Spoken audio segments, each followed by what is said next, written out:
Welcome to Wednesday, and if you know what that means, you know. And if you don't know, you're about to find out. Today we're playing Sea Power. Played a scenario based on fictional interaction in the 1980s, late 1980s, called Fall of the Cold War, end of the Cold War, between USSR and the United States. And it's in the Pacific. At least that's where it begins. I don't know where this is going to go. It is a series of missions by Mr. iBlank, who has...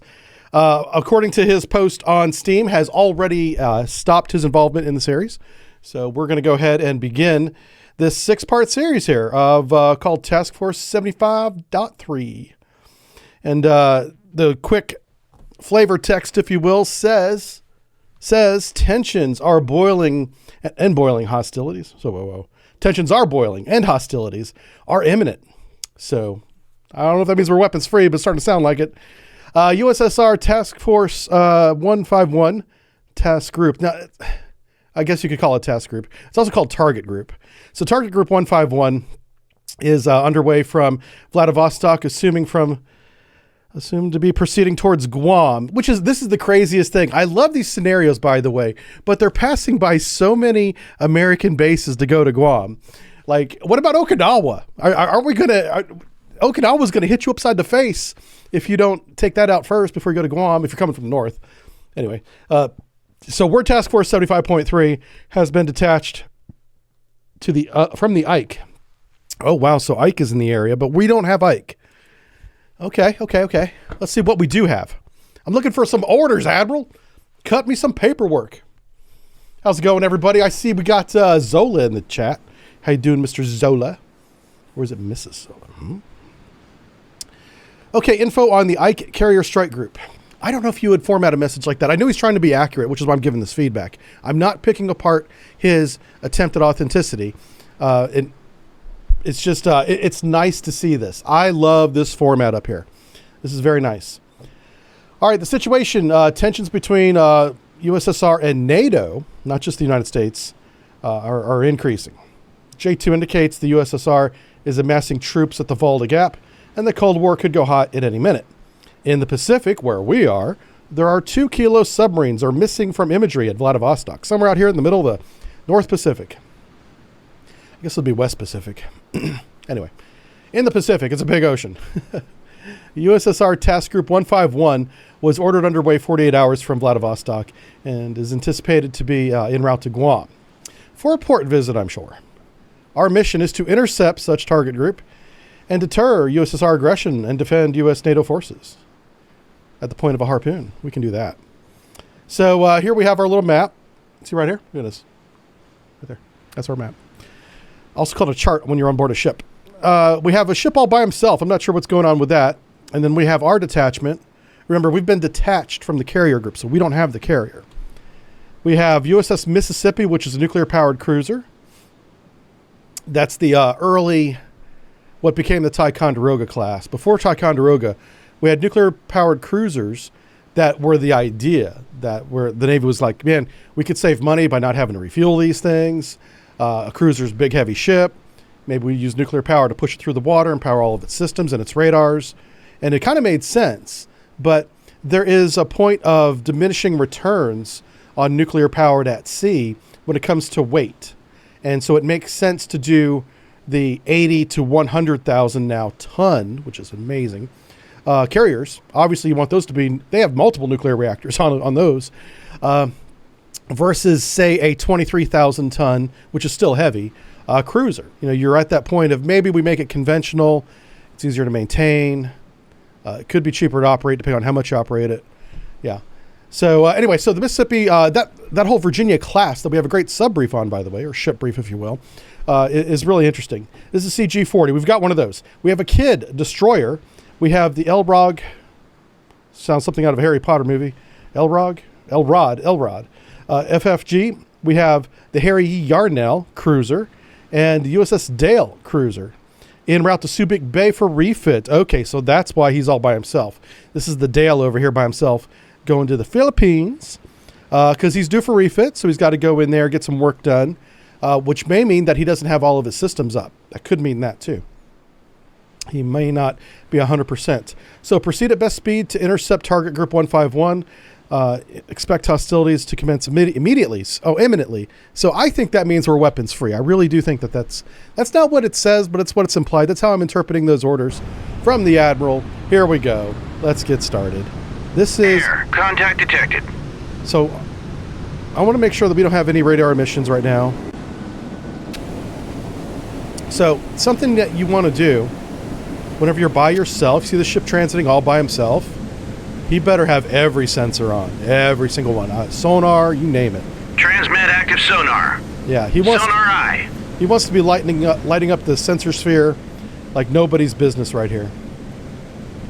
Because he can't depend on anybody to defend him but himself, and if he doesn't see it coming, nobody else will. We have no air assets to assist him, so he's got to do his own thing. We do have an unknown contact coming in. We're going to have them identify themselves, get on the horn, and be like, Track 7. Oh, it's American P3. 01 is classified. Outstanding. Neutral air. I'm just looking to see if we have any air bases, and we do not. Guam is, what, somewhere over here, right? Oof. My geography's not that great. Guam's around here somewhere, I assure you. Anyway, so here's our task group. We have, it's a 4-ship. It's a big 4-ship. We've got, 2 cruisers and 2 frigates. Got some heavy girls here. So what we could do is offset one ship, which has already been done by the scenario creator, and light off their sensors. But I want to see if we have any. We have no air assets at all. This is not good. Jeez, okay. It's 2 weeks in a row we don't have any air assets. Well, we don't want to get blindsided, so what we're going to do is tell the Yarnell that he needs to light off everything he's got. Air search on. Surface search on. Radar eye. Does anyone have low frequency active sonar? The kid might. Medium frequency. L-Rod, I'm not even sure. They do have LF sonar. Oh, come on, where's that? Sensors. Deploy your towed sonar array, and it's already deployed. Okay. So the first thing we want to do... oh, he does have air assets. Excellent. Wish I'd seen that before I lit off the Yarnell's radars. All right, we're going to get one of these bad boys up in the air. Get the Seahawk here up. So this is a very odd formation. I think I'm going to go ahead and fix this. Yeah, let's go ahead and fix this now. I don't know what the scenario creator had intended. I'm not going to try and read his mind, but I am going to fix his mind. Yeah, we're going to fix that right now. I'm not criticizing the scenario creator, by the way. I'm sure he tried his best. Here we go. Edit formation. Here we go. Okay, L-Rod needs to be up here. Mississippi. Oh, man, this is all relative Mississippi, isn't it? Kid needs to catch up. Yarnell needs to get up here. Since they have their radar on, they have to be on a radar picket.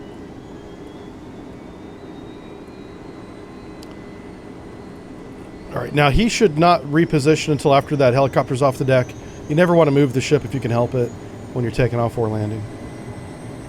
And then once this helicopter's, safe, away from any kind of mast or superstructure, they should go up there. Let's make sure that our task force is at a speed that is conducive to a formation change, which means not max speed, basically. So change speed. What's his current speed? I don't even know. Yeah, 24 knots. What the hell? Okay, I'm not going to change speed on the formation until this guy's in the air. I'm giving too many orders at once while this poor helicopter pilot's trying to get his ass off the deck.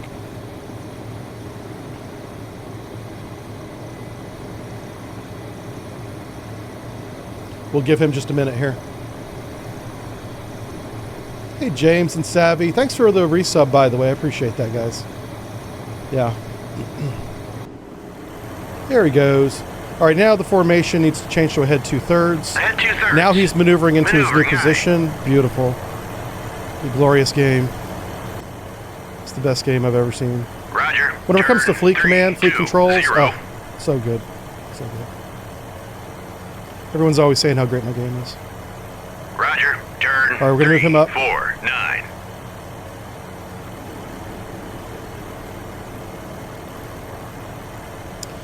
Just getting everything in position here.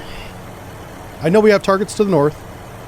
Apparently they're not close because, one, we're not dead. And we don't have any radar contact on this guy from this guy's radar. So, big picture, no contacts, perfect. The whole idea of a naval game like this is you want to drive into contact. How the player chooses to drive into contact is the game and determines the outcome often. Yeah. So that's why whenever you're creating scenarios, don't start the scenario off in contact. That takes away half the game for the player. Yeah. Give the option of the player to turn his entire fleet around and have no contact if he wants. If that's how he wants to play it, it's up to him. Do not force contact when you create these scenarios.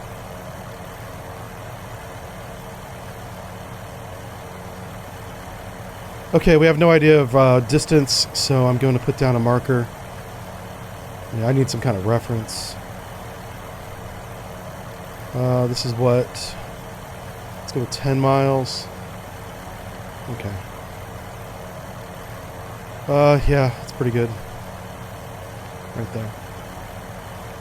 Let's turn his radar on. Surface search on. Radar aye.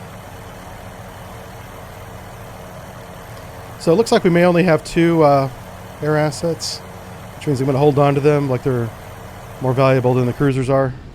Yeah, he doesn't have a hangar. Kid does... yeah, that's not a hangar. I don't know what the hell that is, but it's not a helicopter hangar. Let's see, what do we have? Well, apparently it is a helicopter hangar. Last week there was no air assets on board this thing. This week there is. I don't know what to tell you. Yeah, it keeps changing on me. Maybe last week they simply didn't have a helicopter for whatever reason. I don't know. I just work here. This makes me so mad that I have a helicopter this week and I didn't last week.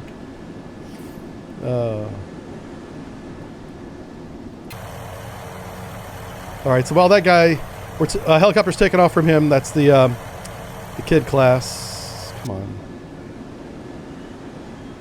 Yeah, it's this is the kid.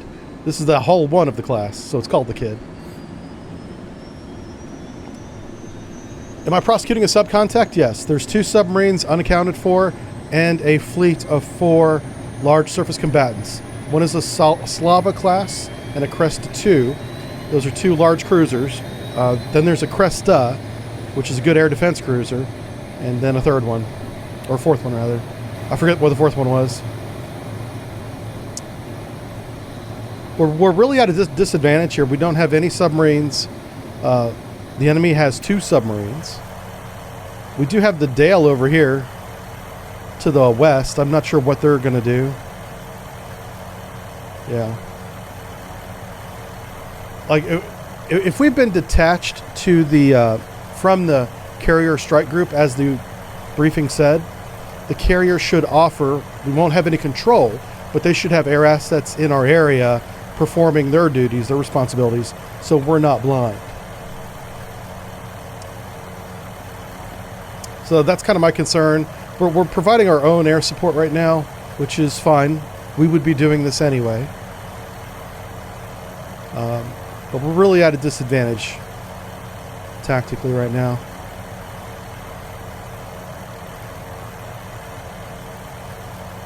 Not happy about it. How many sonar buoys? She has 15 sonar buoys. All right, let's start laying them out.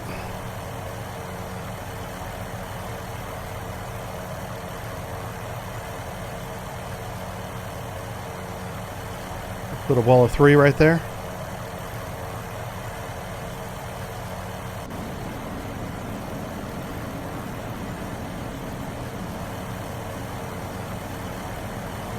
Roger. Turn 349.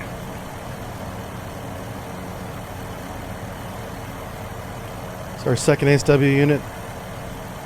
How many more? Does he have any more helicopters? He still hasn't. Yeah, he has 1 more. And what do we have here for the Elrod? That's a Perry. She should have another one. And she does. Okay, good. All right. So we're getting our ASW pickets out in front, She'll also be a radar picket, to be fair. I think at the Perry has a anti-submarine warfare platform primarily, because she is. But she's also a picket ship, which means you have all the responsibilities of radar and sonar in one ship. That's what makes this design so good, is it was small, relatively inexpensive to build. They built a lot of them very fast back in the 70s. It's a good ship. It's a good design. It doesn't get enough credit for being a value to the fleet, because it's not big and shiny like the carriers, the cruisers, and the battleships. But this is a little workhorse, man. It's a good little ship. They got ships like this that are nuclear-powered cruisers that, yeah, everybody, including myself, I fell into this trap as well when I was young. Buoy away! All right, so we're going to drop some sonar buoys, see who's out there.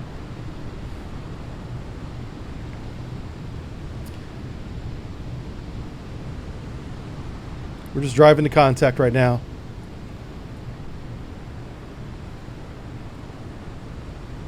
The Kid is an older ship, yes.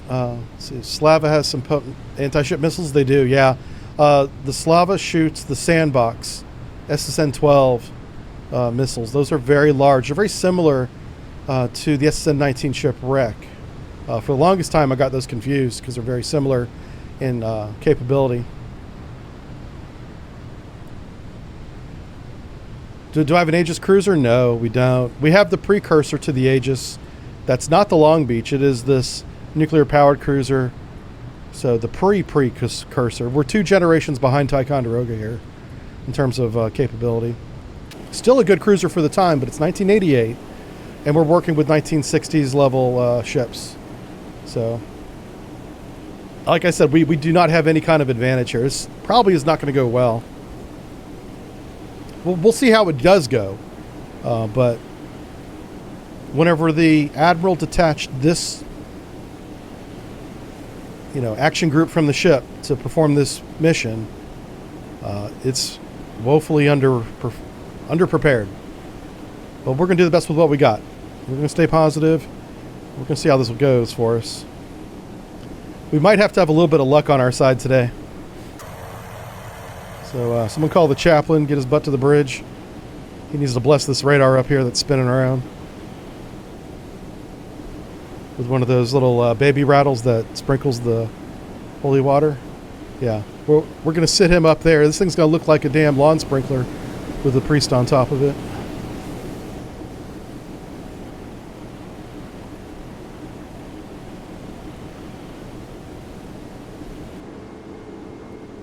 Buoy away! Okay, we have no initial contact on that buoy field, so that's a really good sign. The submarines aren't right on top of us. He's doing a good job. Yeah. His little rattle thing. Yeah. I'm not Catholic. I don't know what it's called. I have no idea. I've seen Monty Python and the Holy Grail. That's the closest I've ever got to church.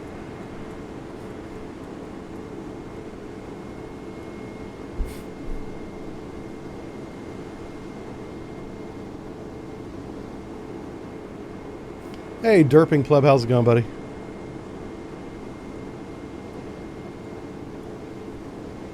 People get mad when they find out I'm not religious. I'm like, why? Why are you so mad? On station. All right, so that's him. Let's go ahead. How many sonar buoys you got? You got 15 as well.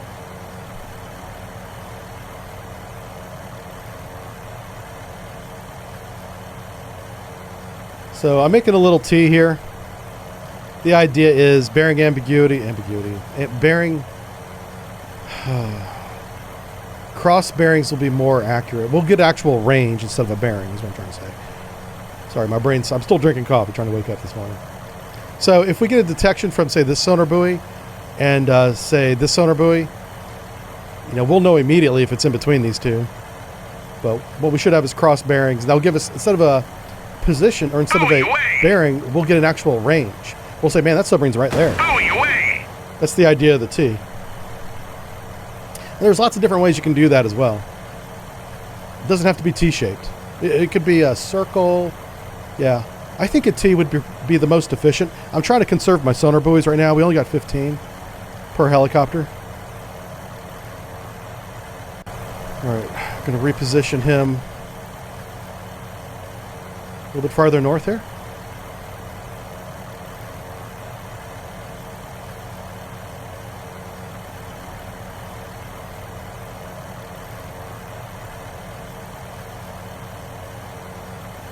Yeah. Come on, grab it. Grab the X, motherfucker. There you go.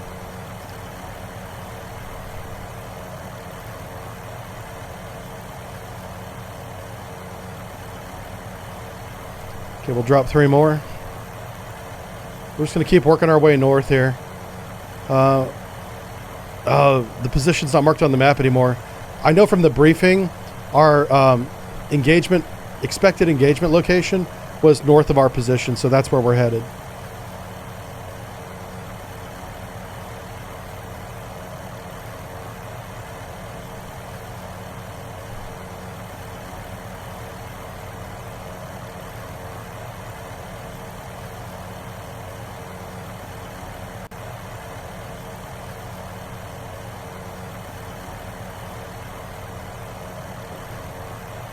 Buoy away! Dropping them sonar buoys. Splash. Take that, submarine.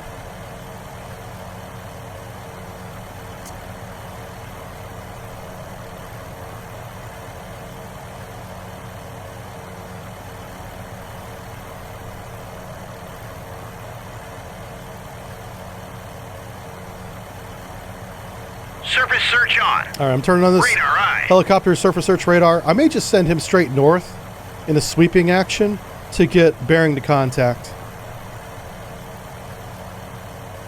Because the Pacific's a big ocean, like I said before. We have a lot to cover here. And the briefing did a good job of giving us a general direction to go. But from there, we have to take it on our own. Where are we going to go? What are we going to do? How are we going to employ our sensors in a way that doesn't give away our own location? One thing I love about this game is that it does a great job of simulating electromagnetic warfare, whether it's in sonar or in the radio room. It's really good. I think that goes underappreciated because it's not a big part of like people don't know a lot about it. You know, there's a few people out there on the internet that I see and I watch their YouTube videos, and I'm like, that guy knows what he's talking about. But I think for the average player that plays this game, they'll understand it and play the game well, but they may not appreciate just how well this game simulates real sensor employment.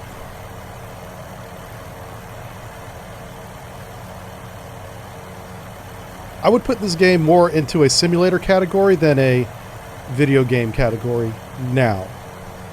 It's been out for about 2 months, and they've crossed that threshold in my mind.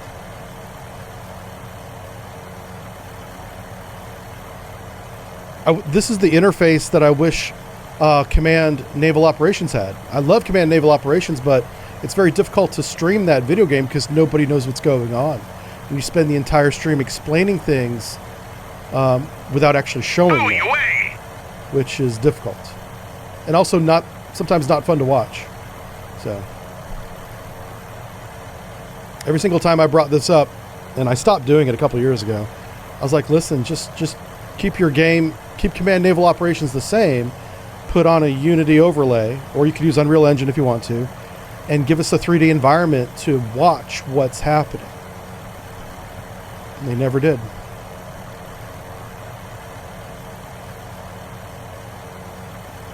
That would also be a very difficult thing to do, by the way. It's not like you just do that. Okay, so this guy's sonar picket life is over for now. We're going to put that on pause. We're going to make him a radar picket. And if you want to do that, you want to give him some range, some altitude rather. So I'm going to put him up at 6,000 feet to start. Go to altitude 6000. Keep in mind, this is not an airplane. Roger. Turn. Helicopters have ceilings. In other words, maximum altitudes that are much lower than an airplane is. So we're going to put him up about 6,000. That's about halfway to his max. And we're going to turn on his surface search radar, which is already on. And we're going to watch him. And he's just gonna head north, and we're gonna see if we get a bearing. Maybe we do, maybe we don't. So the reason why I'm keeping him at 6,000 feet is if he takes fire, for example, he'll stand a little bit more of a chance of dodging that fire, getting down to sea level before the missile gets to him.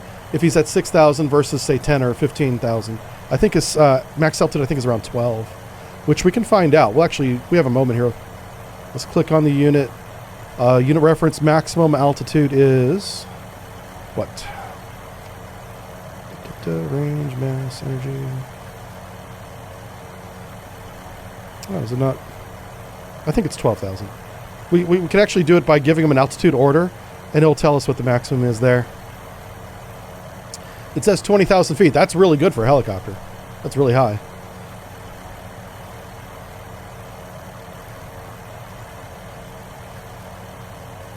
I may briefly put them up there at that. Oh, and we have a P3 over here from the west coming in.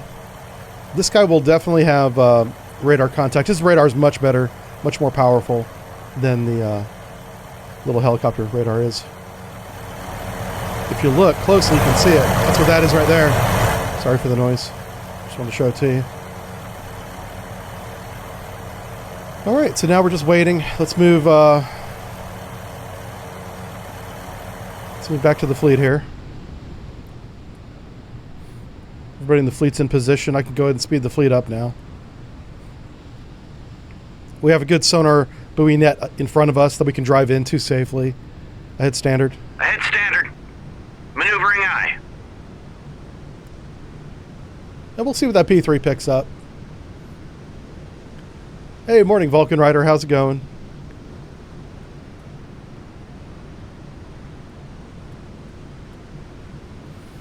It is currently, what's local time here? 14:26. And we will be at our position. Are those? Oh, that's sometime tomorrow.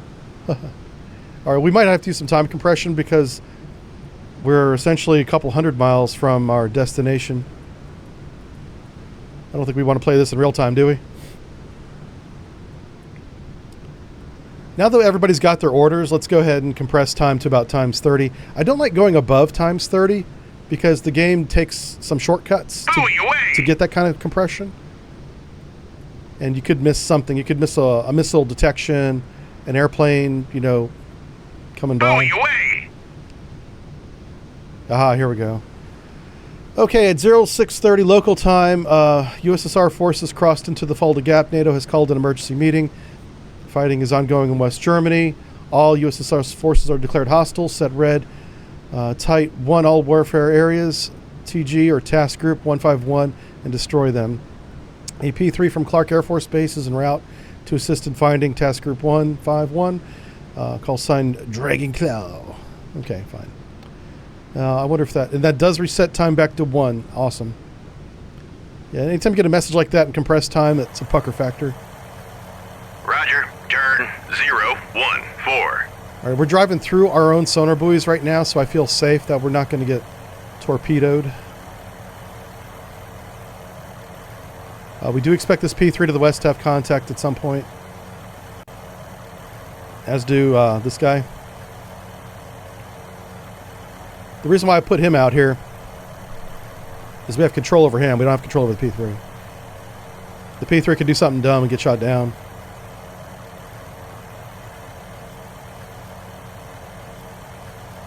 And I am about to go into time compression, so I'll set the next set of sonar buoys up. I'm putting them at about 10 mile intervals, roughly.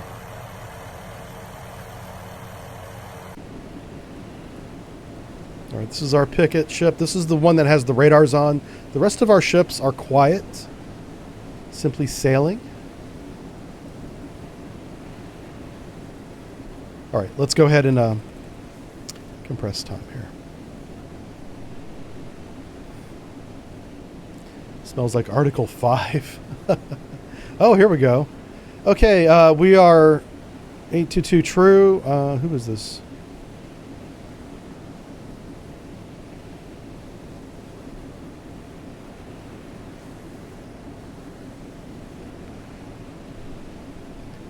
I'm confused. Dragon's Claw. I thought Dragon's Claw was the name of the Soviet fleet.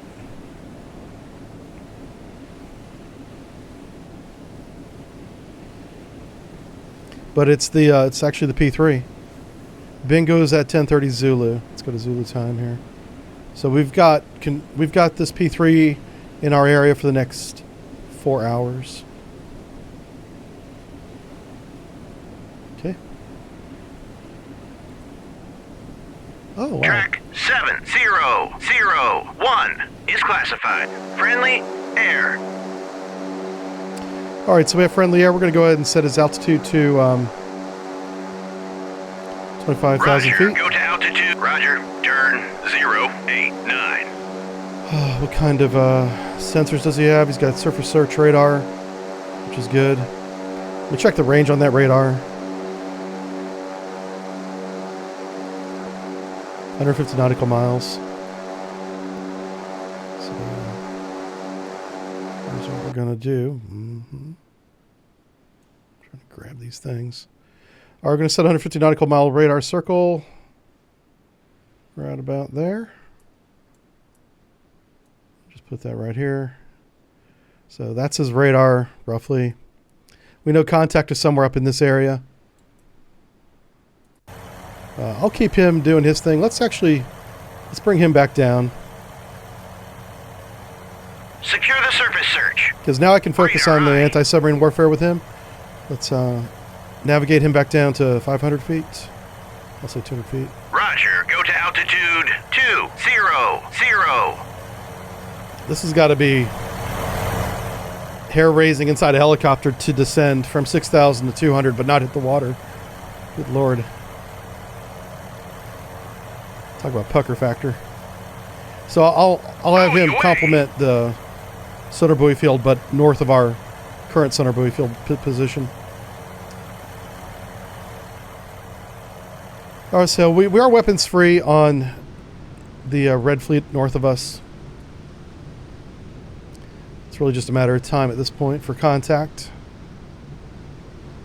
Move our circle out here. Yep. So what I don't want to do is have the P3 give our position away. So I'm going to dogleg him. And what that means is I don't want to have him in line with our fleet. So I'm going to have him move up here so there's bearing difference from our threat position, which I believe the threat is right there where the center of the circle is. So when they detect him, they'll send assets out this way to investigate if they have air assets. They may not. The downside to doing this is it takes longer to get initial contact. If I were to simply run straight in to where I think they are, obviously we'd have contact much sooner, but the bearing will be a lot closer to us. So what I'll do is I'll offset it right about there. Okay, so that's my thinking with doing that. P3, man. I got to spend about 6 hours on a P3. That was the longest 6 hours of my life, man. Couldn't get off that thing fast enough. It's a long day. We did basically a ride-along with them to see what it's like to prosecute submarines, and they did not have a good day. Yeah, they were a little embarrassed. They probably didn't appreciate a bunch of young sonarmen keeping our mouth shut. We didn't talk any crap while we were up there. We were their guest, but they did not find the submarine without asking the submarine to surface. We were like, oh no. Yeah. The submarine had to come up. Why not streaming on YouTube? My software failed me. Yep. I don't know why, but the software that was working just fine for 2 months suddenly stopped working. So, what can you do? So what we do now is we stream on Twitch and we push this video onto YouTube as a video. Which is nice. Gives me a chance to edit it. Cut out some of the things that are really dumb that I say. Or sometimes I'll leave those in. You never know. It's kind of fun. This guy's going to run out of fuel. Let's go ahead and put some sonar buoys down now.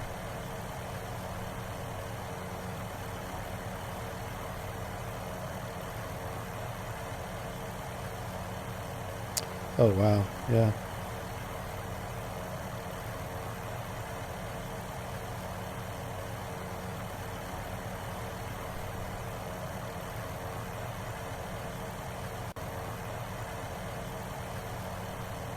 It's almost time to replace our helicopters.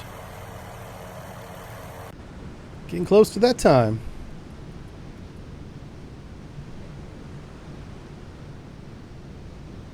Proceeding on duties assigned. Yeah, right? Yeah, so Dale is going to dry dock, basically. Not dry dock, but going into a refit period in the Philippines, which is awesome. That crew's going to have a good time. So Surface contact detected. Track 7. I do like how just as the war starts, they're going on 30 days of refit. Warship. Oh, wow. All right, so somebody's got a fire control radar set up here. That's great. What is the range there? Oh, come on, Aaron. Give me it. Gimme. 200 nautical miles. Oh, who's detecting that? That's probably our helicopters are. Well, it could be the P3 as well.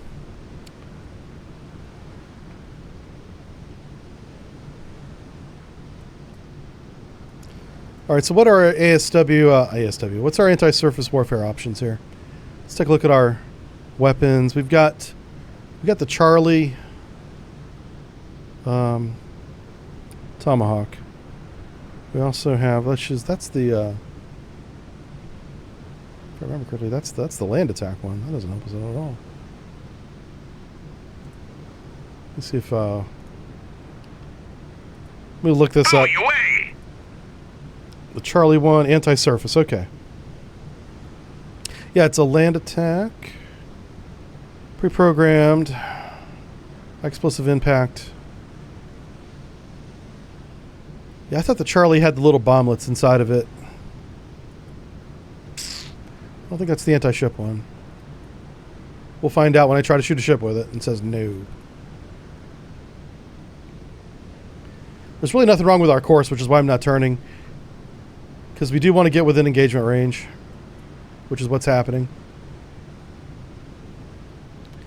Yarnell's up here doing his thing. Good lord, we are not equipped for this. We basically have harpoon missiles on every ship, yeah. So the Russian fleet outranges us by 100 miles, a long ways, if they have the Slava. If they have that 16 sandbox missiles, we are in trouble. We are in trouble. There's nothing I can do about it. They're going to get to shoot first, basically. They are going to get to shoot first. I could drive to stay out of their range. I could easily do that. But the orders are to engage and destroy, so.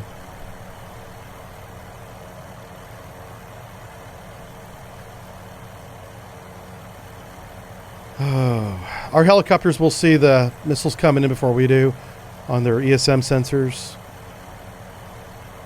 They're headed right down towards us. We're driving to contact right now, both of us. Now, if we do the information on this, you can see exactly what we're getting here.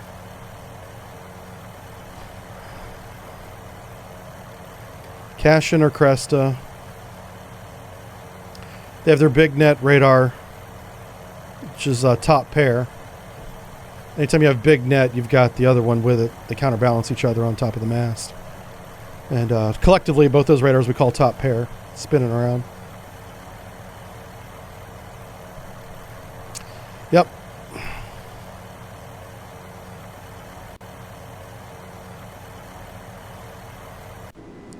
The thing that sucks here is I don't know how we make this situation any better. We just don't have the assets for it. What kind of weapons do we have on the P3? We do have harpoons. So we could conduct a harpoon attack from the P3 on one of the ships.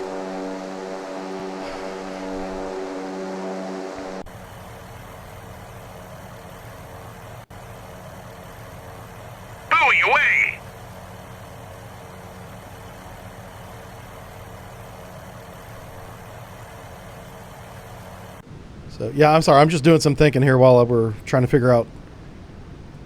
Yeah, I think the P3 is going to be our first asset. We only have the P3 for another 3 hours in game. So I do want to use their weapons.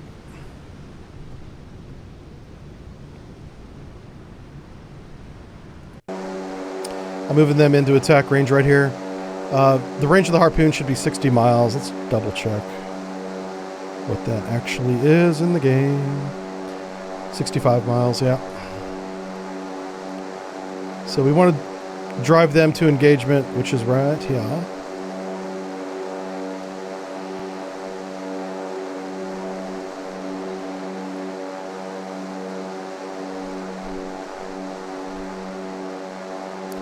So this is going to be our first unit that attacks. This looks like a Coast Guard helicopter. You zoom out, it turns a little bit red there. We have a big video coming out on YouTube tomorrow on the other channel about the Coast Guard. Yeah. Do I think the information of the contact shows how it's detecting? Who it's detecting? Oh, yeah. Well, let me go back and show you. So if I select the EM emission, which is the radar emission, right? And I select information. Let's pull this over here where we can all see it. It says that we're getting big net from a vessel, and we're getting head net C from a vessel. So this is a 50 hertz powered gas turbine or steam engine for the Cresta. The Cashin is gas turbine. And so it's seeing this radar right here, these two radars. So these two radars are on these two ships. So it's probably one or the other. According to the scenario description, there's both of these ships in the scenario. Surface contact detected. So the way that I read this is that it just has these two radars. And those two radars work together on this vessel, and they work together on this vessel.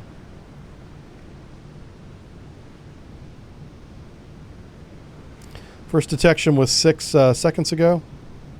So they're on a 6-second rotation.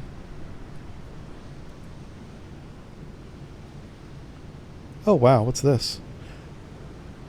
What is this? This is interesting. What do we have here? We don't have any fuels, what we have. This could be a tanker. This could be a civilian ship. This would be a problem because he's driving in between us. He's not a problem yet, though. But what I'll do is if he continues easterly, southeasterly, I'll turn northwest to get on the other side of him, behind him, and shoot. But that's way down the road. We're not even there yet.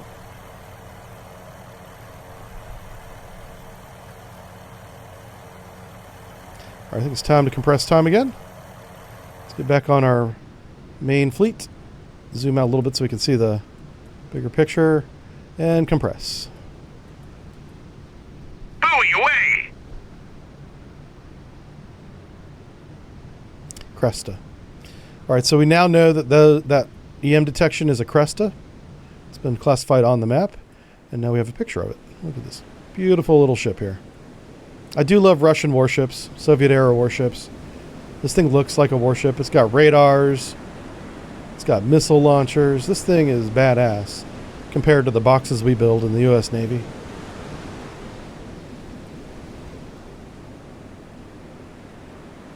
It's got little turrets all over it. Very, very menacing.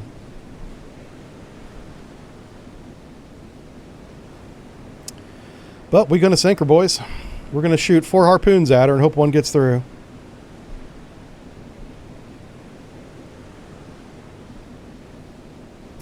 Which probably won't happen.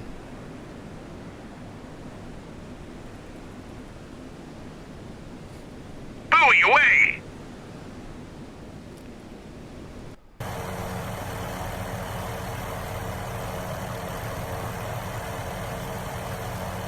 All right, I think it's time to recycle our air assets. Let's give those orders real quick.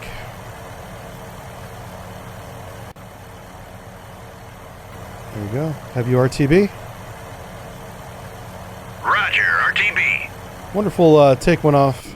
Let's do this first. I'm going to give the order to launch and see if he waits. I don't know if he will.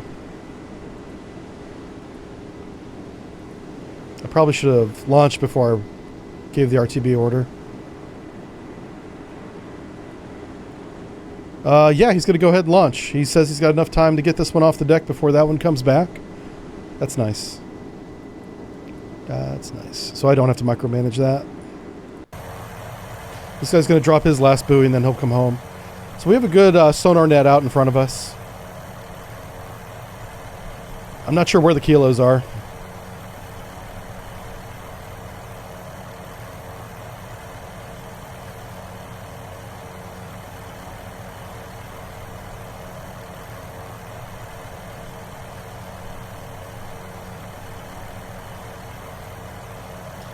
Yeah, the sandbox missiles on the Slava are a real concern. Buoy away! And they have really good air defense. But between the Cresta and the Slava by itself actually has good defense. Roger, RTB. So yeah, shooting 4 missiles is almost a token. It's not going to be that effective. I'm trying to figure out if I was within range before we lost the P3, I would wait and shoot my fleet's harpoons against his with the P3 harpoons at 2 different directions. But we're going to lose the P3 in just under 3 hours now. And we're not going to be in harpoon range for another 4 or 5. It's not even close. So unfortunately, I don't have that option. We're still 200 miles from the target. We're doing 24 knots. Let me double check that. All right, we're doing 19 knots. We'll round up to 20.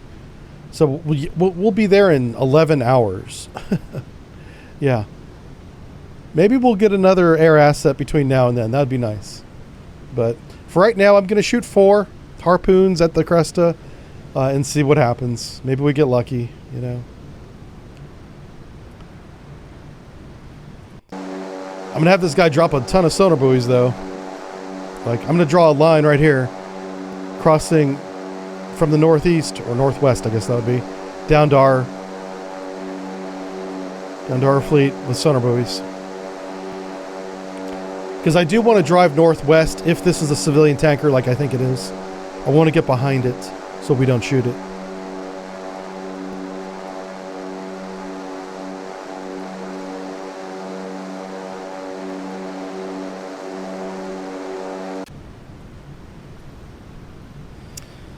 All right, let's do time compression again. We won't be in this very long because we're launching helicopters here. Oh, there are the Maverick. Surface contact detected. They are already launched. So we're going to have this guy.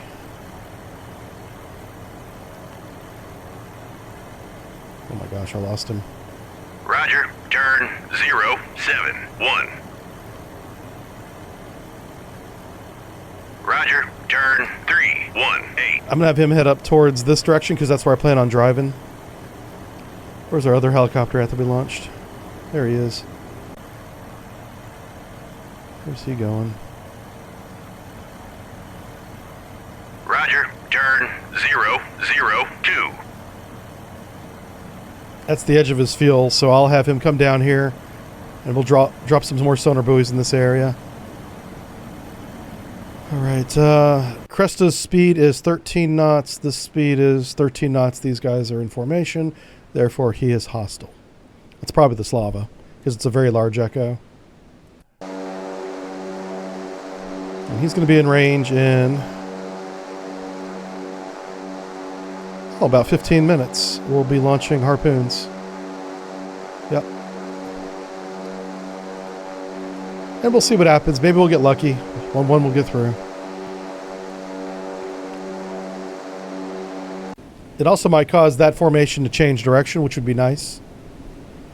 I don't want them looking south like they are right now, where we're actually at. Hey, good morning, Scud. How's it going? Hey, Blood for the Blood Gods here. Thanks for resubscribing for a year. Yeah, that's great. I appreciate it. Goss says, shame on the U.S. Navy didn't retain the ability to arm the Sea Sprites with Mavericks. Oh. Yeah. The Navy's made a lot of decisions over the past 20, even 30 years that made me scratch my head. It's like, I don't know why we don't give ourselves all the capability that we can have. Yeah. We're not as strong as we could be. Which makes no sense. I don't know why. So it's like we tie our hands together to make people think that we're not as strong as we are. Like taking that weapon away from our helicopters. That's just one example. Oh, but I think things are turning around. Over the past week, I'm shocked at how much this country's changed. It's very, very, in terms of diplomacy and foreign relations, the United States is very different right now than we were even a month ago. So we'll see if that bleeds over into the military. I know one thing that we're doing is a lot of these retired generals and admirals, they're taking away their security clearance, as they should. They should not be able to retain that clearance after they retire. I don't know why I don't know how that became a thing. Like, for example, me and people like me who spend 20 or more years in the Navy, we retire. I had top secret SCI clearance in the Navy. I don't have it now, but in the Navy I did. But when I retired, I didn't need that clearance anymore because I didn't do the job anymore. Therefore, I lost it. It's fine. But whenever some people retire, and sometimes they're Master Chief Petty Officer of the Navy, sometimes they're an admiral, they keep that security clearance active. They can log in, DoD website, look at all the messages and everything on the boards. And I don't know why they keep that, because they don't need it anymore. And that was the whole premise of the security clearance, is if you don't need it. Like, for instance, I had top secret SCI, and if I did not need to know that information that was also SCI, I didn't have access to it because I didn't need it. Just because you have the clearance doesn't give you sweeping, access. No, you have your piece of the puzzle that's at that level. And then you and your friends get together in a room, you put your puzzle pieces on the table, and you put the picture together. That's how that works. These guys keep their clearance after they're retired, and they shouldn't. And thankfully they don't now. They took 2 of them away this week. What's the general's name? Milley. General Milley lost his security clearance, I think it was yesterday. Yeah. Now, I'm not saying anything bad about the guy. I'm just saying that he doesn't need that anymore. That's all I'm saying.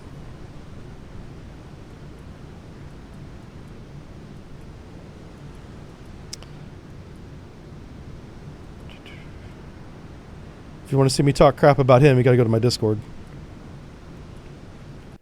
Admiral Gildy's next, man. Take his security clearance away.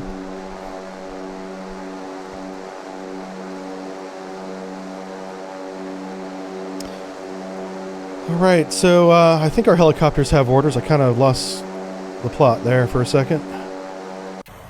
He's got orders. What's his orders? Okay.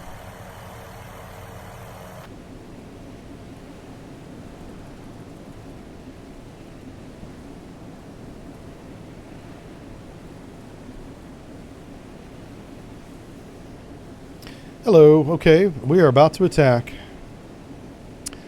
I don't know how effective this is going to be, but we'll find out together. Change your altitude down to 300 feet. Roger. Go to altitude 300. Once we're on altitude, we'll shoot. Surface contact detected. We're going to shoot 4 contacts for 4 harpoons at the Cresta. I think all 4 will be shot down, and then we'll focus on just dropping sonar buoys.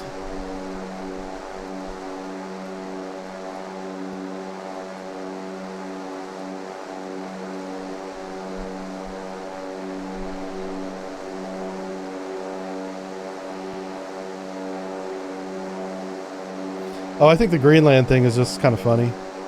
Someone's asking me about Greenland. Yeah. I don't know what's going on there with that. Greenland does have, Greenland's got important things that I like. Their position is very strategic if you want to control the Arctic Ocean. Yep. They have lots of natural resources too that have been, covered by ice until recently. Greenland could be like the next Saudi Arabia, man. They really could be a very wealthy country this century. Yeah.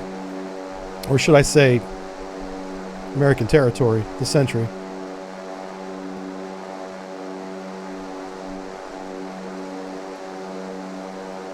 So yeah, I don't know. We'll see what happens there.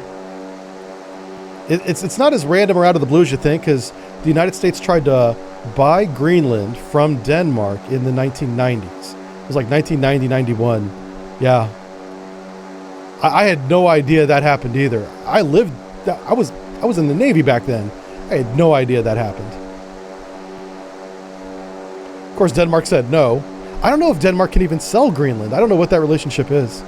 Yeah. It's not like they own it. But I guess they have some kind of partnership or something. If somebody knows, educate me, because I have no idea. All I know is that we are going to add another star to our state, and it's going to be green. So star to our flag, rather. And we'll even put them right in the middle if they want. Oh, we'll put the Greenland star anywhere on the flag they want. They want to be on the bars? We'll put it over there.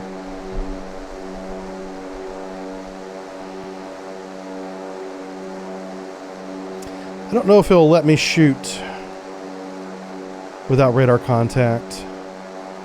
Yeah.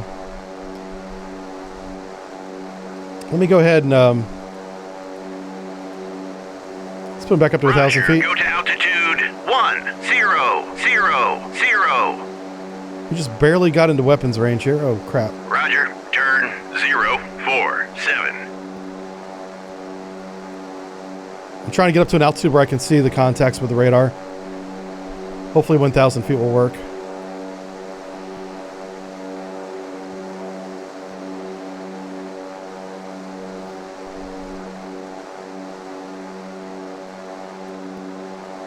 Okay, pretty sure we're inside weapons range right now.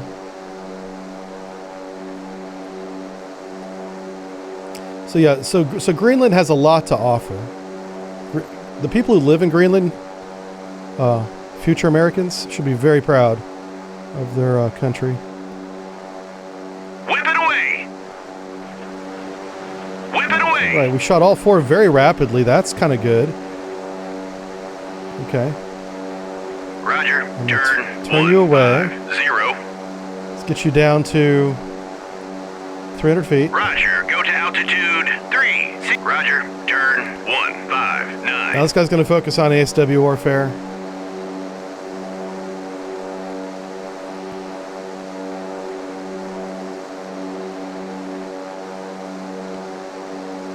Navigate sensors, engage with there to... Oh no, he doesn't... What? Does he not have sonar buoys?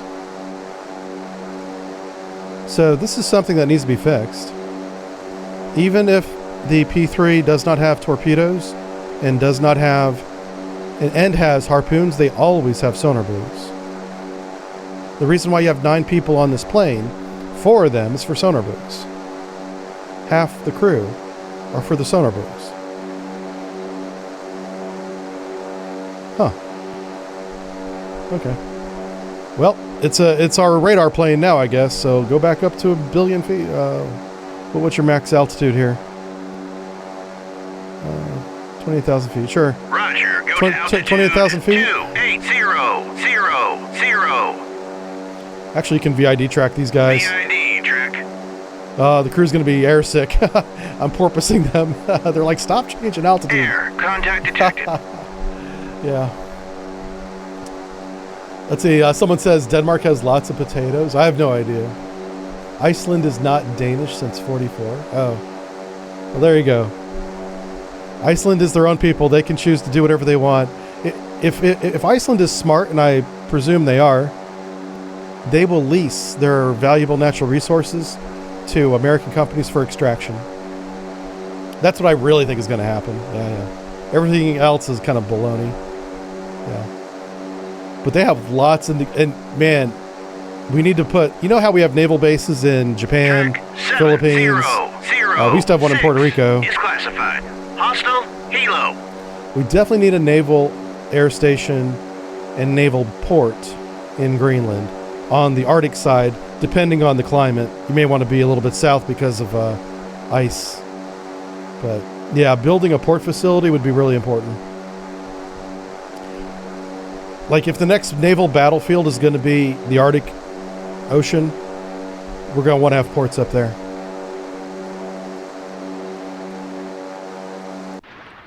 All right, so we have 4 harpoons, and something I like about this is they're very close to each other. Like on the Soviet radar, it probably looks like one contact. Like they have no idea how many missiles are coming at them. This is something that's very different from ship-launched harpoons, is depending on the launcher, there is a lot more separation between each missile coming from a ship. Whenever it comes from this airplane, this P-3, you see 3 of them right there on top of each other. There's probably a 4th one behind me. Look at this. We see one right here, one right there. There's 2 marked up. This actually has a much better chance of getting through their screen than I thought, because they will only be able to target one at a time. So there is a small chance that we may get a hit here.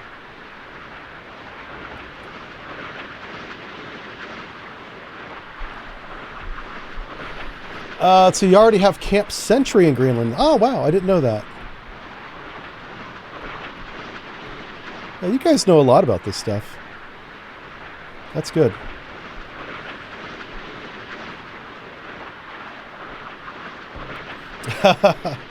That's funny. Norway has claim on the United States since they found it. Yeah. What about Christopher Columbus? Wasn't he Italian, but working for Portugal? Yeah, I wonder if Portugal has any kind of claim on the United States. Oh my God. Yeah.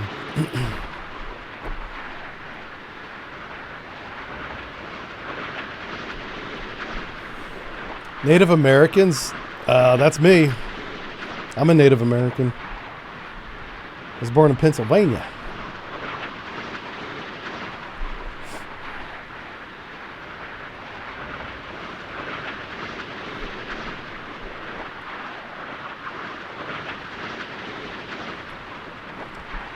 Oh, let's see. Oh, Camp Sentry's closed? Okay, okay. Sounds to me like you guys have been doing some Googling, which I like. Track 7003 is classified. Neutral merchant. I see that in the YouTube comments a lot, is we'll be playing a game like this, and I'll ask a question about like this harpoon, different variants about it, and somebody will come in with a 2 or 3 paragraph sentence response going over the details, almost as if they copied and pasted it from the Wikipedia page. But I don't mind that, because people that don't know come in, they read those comments, and they learn. So that's okay. Keep doing it. Don't stop doing it because I brought it up, please. So we lost radar contact on the target, therefore we're not going to see it graphically here on the screen. We do see smoke over here, though. That is odd. Yeah, I take it back. It's right there. The target is right there, and we do see it. I wonder if that's a change they made, which I like it, because our missiles with their little radar seekers definitely see this contact. This is the Cresta. And she's not shooting back. This is odd. Oh, but the Slava is. Oh shit, okay, yeah, here it comes. Good luck hitting us, man. We're popping up. Holy smokes. It's about to get real. Ow. Oh, and we lost contact.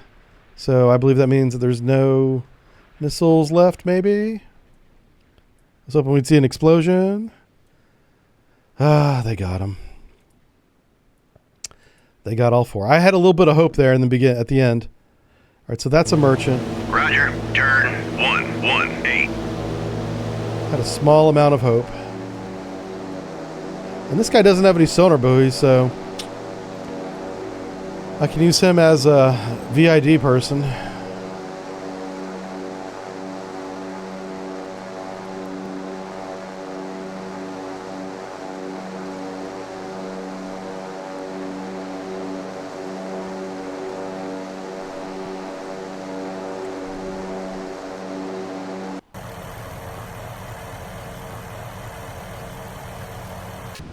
So a big thing I'm going to talk about in tomorrow's video that goes up on YouTube is the exchange between the president and the Colombia president on Truth Social, and I believe there was even some bleed over onto Twitter about how if they didn't take the immigrants back, they were going to raise tariffs, which was whatever. But the big thing was, and this is my point, the president of Colombia did not become president by himself, right? Neither did Trump or any other president of any nation, right? They do so by making promises, having friends and connections with powerful people. And in Colombia, that's the way it works as well. And the Colombians have a history of violence and cartels, much more so than anything in the United States. So the president of Colombia, and this is the point I'll make in tomorrow's video, is beholden to some very unsavory and violent people who will straight up murder him. What caused the Colombian president to crumble in 39 minutes after denying immigration and saying that they're not going to take back these exported people? And then Trump said, well, we're going to take everybody that's in our 12 consulates. We have 12 Colombian consulates in different states around the United States, including one in Puerto Rico, one in Washington, D.C., and then 10 around the country. We're going to tell those people and their families that have children in schools here in the United States that their visas are revoked, and we're going to send them back to Colombia. Those people are the ones that are enjoying the very good lifestyle here in the United States. They're enjoying the benefits of getting whoever it is, I don't even know his name, in charge of Colombia, made him president. So that guy's enjoying being president. The people who made him president are enjoying a very nice life here in the United States with diplomatic visas, not paying traffic tickets, enjoying American schools as much as you can. The public school system's not great. And not paying any taxes to the United States. There's a lot of benefits to being on a diplomatic visa. Once it was made public that Trump was going to send those people back to Colombia, the Colombian president turned around in a heartbeat and said, we'll send the presidential plane to come and get those immigrants you got there. Now, I don't know if that's actually true, the presidential plane thing. I thought that was funny, though. So somebody might have made that up. But what was not made up was that the Colombian leader decided to take the immigrants. That's definitely happening. Take them back. So that just shows you how corrupt the whole thing is. Yeah. That Colombian president, if he was lucky, was going to be coup d'etat right out of office. If he was unlucky, he was going to be assassinated. Yeah. And he was like, okay, I like being president and I like having my friends in the United States. So let's capitulate. And then there's another one. What was the other one that he did? He did the tariffs, which were blah. Nobody gives a damn about tariffs. The Colombian visas was the big one, and then there was another one at the end of that tweet. Oh yeah, okay, and then he messed up. So we don't just sit here and talk about the good things that Trump's done so far.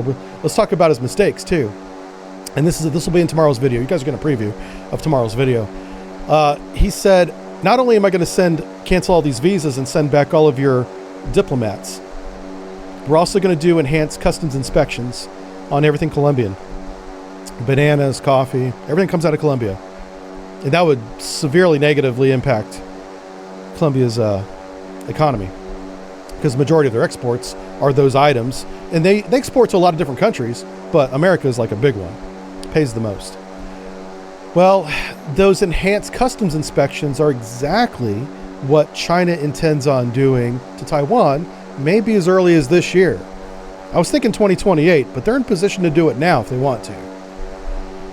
The problem with doing enhanced customs inspections, it's not as rare as you think. It's also just not as politically impactful as you think. Like last August, I think it was Romania, had enhanced customs inspections on something. I don't know what it was. But so it does happen.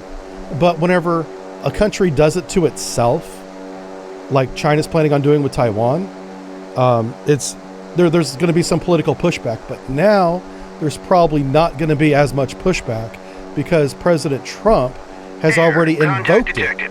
He did not actually do it, by the way. He threatened to take action called enhanced customs inspections. So the millions of Americans that have never even heard of the term enhanced customs inspections now have heard it from their own president. A lot of them who support our president, are now going to hear China use that same term maybe very soon, maybe as soon as March. Yeah. The earliest that they could do it by my timeline is March of this year. And God, I hope I'm wrong. I don't want to be right. This is one of those things where I'm like, God, all the lines, everything's lining up to something horrible happening. And I'm like, well, when's that going to happen? 2028, we got time. That shit changed in a hurry. It's 2025. It's this year now. Hopefully they don't do it. Hopefully Xi Jinping gets distracted by a shiny object and does something else. But I don't know, man. I'm really, really super concerned about China. Super concerned. So that's a mistake. He should not have put in that little tweet on Truth Social that he was going to do enhanced customs inspections. Because now that's not going to be as shocking when China tries and does it. China may even reference Trump's tweet whenever they announce that they're actually going to do it. Yeah. And the reason why that's important, for those of you that don't know what I'm talking about, China's beginning to retake Taiwan in terms of a land invasion, boots on the ground with rifles and shooting people, begins as a customs inspection. That's how it begins. It goes from a customs inspection, that's called an enhanced customs inspection.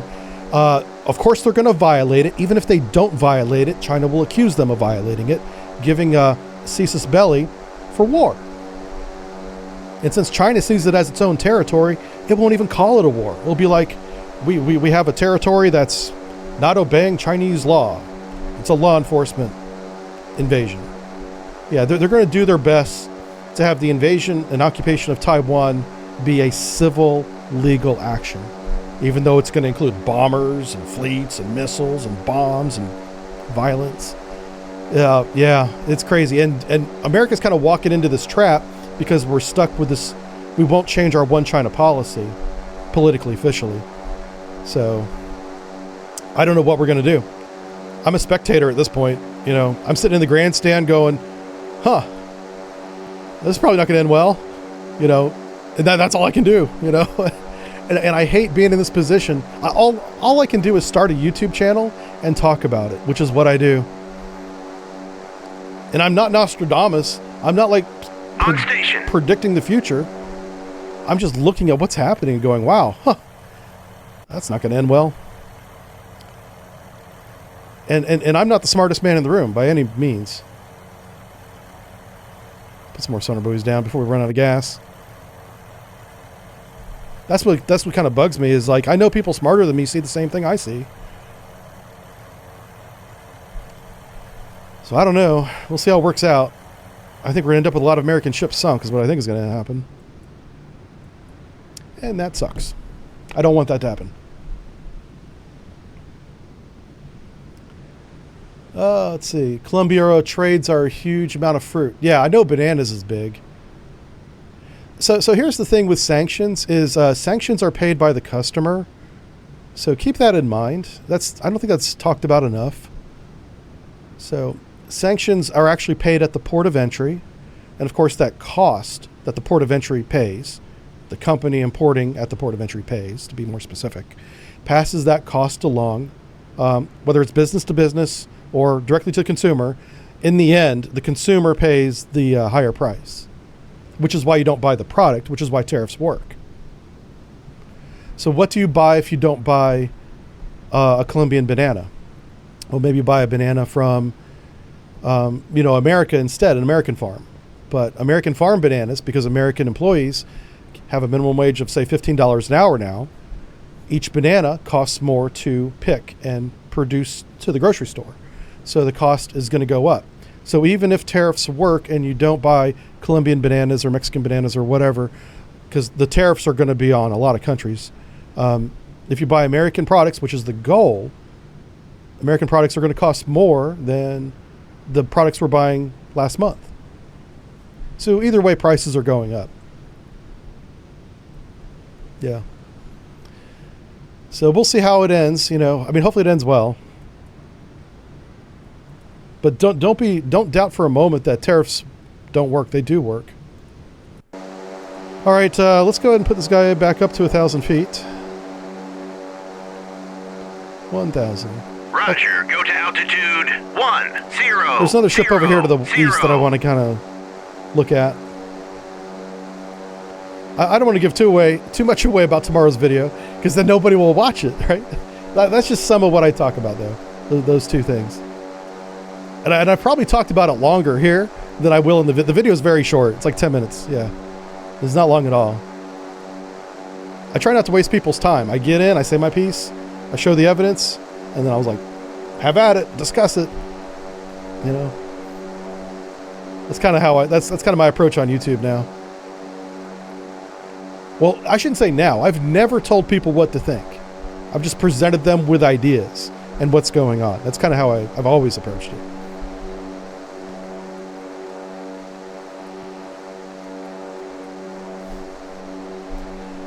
Tariff sanctions be like freezing assets? I don't know, man. You're asking a very detailed question there. I don't know if it's this, I don't know enough about freezing assets. I mean, I imagine there's got to be some difference, because if tariffs and freezing assets were the same thing, they wouldn't call them tariffs. They would call them freezing assets. Yeah.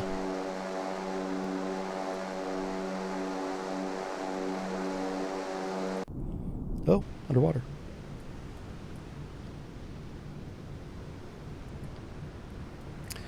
I mean, what do we do now? Do we just drive into contact and take the missile attack?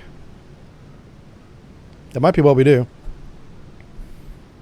Just drive straight into contact and be like, well, here we go. Who's got the best missile defense? It better be Yarnell.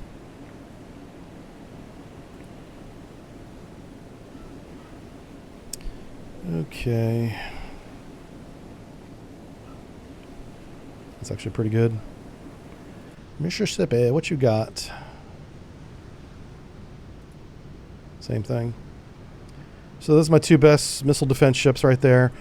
And I've got them in line with the threat vector, so. Oh, wow. Same thing. Okay. So it looks like everybody has the same version of the missile. Yep. Excellent. Let's tighten up this formation a little bit. So let's get a formation editor right here.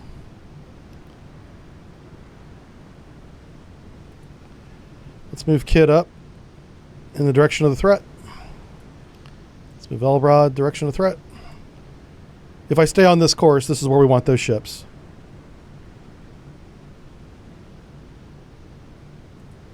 Okay. So I did some fleet repositioning. We're getting ready for engagement.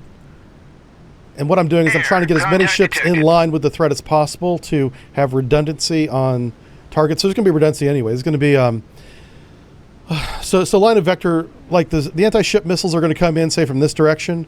They'll definitely hit the Yarnell first if they do hit a ship at all. And then they'll have to hit the Kid, and then they'll hit the Mississippi. That's kind of my thinking.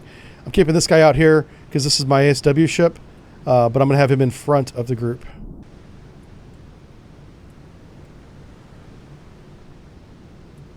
I don't see any way there's no way we win this battle without losing a ship. Just because we don't have the assets to do it. And that's a little frustrating, but hey, that's also reality, right? How many times have we seen in military history where the admirals and the generals need to work with what they have? Yeah, they're like, man, we don't have enough to win this, but we're going to do our best. That's kind of the situation we're in. So let's go ahead and move him up to 10,000 feet. I do want to get a radar update on their location. Roger, go to altitude 10,000.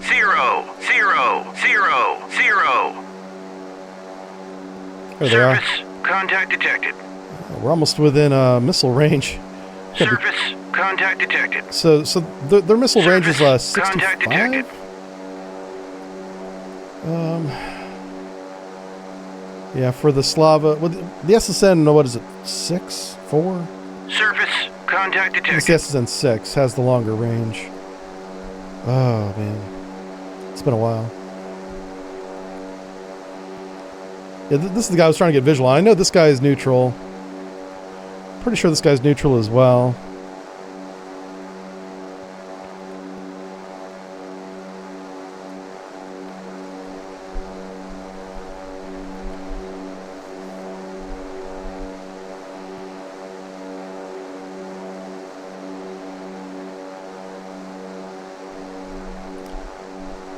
Did I see a guy playing hockey on the streets of New Orleans? No, but I saw that they got snow. Florida got snow. I saw snow on Florida beaches for the first time in a long time. I was actually in Florida when we got snow in 1977. Yep. 1977. It was more of a frost than a snow, but there was a little bit of flurry in the air, and every weatherman in Florida was like, "It's snowing," and I'm like, "Yeah, technically, it was more of a frost," you know. Yeah, but it was straight up snow on the beaches this year. Like, I don't know what's going on with this snow this year. Like, I live up here in Michigan now, and it's crazy cold. It's been cold for a long time, like below zero multiple days in a row, which that does happen every year, usually for about a week. Now it's been going on for about 2 weeks roughly, and it's been accompanied with snow. I've been out there, you know, shoveling snow every day. Every day. And I've never had to do it every day before. Usually once a week, twice a week maybe. Yeah. It's good times. There's our P3, just keep an eye on things.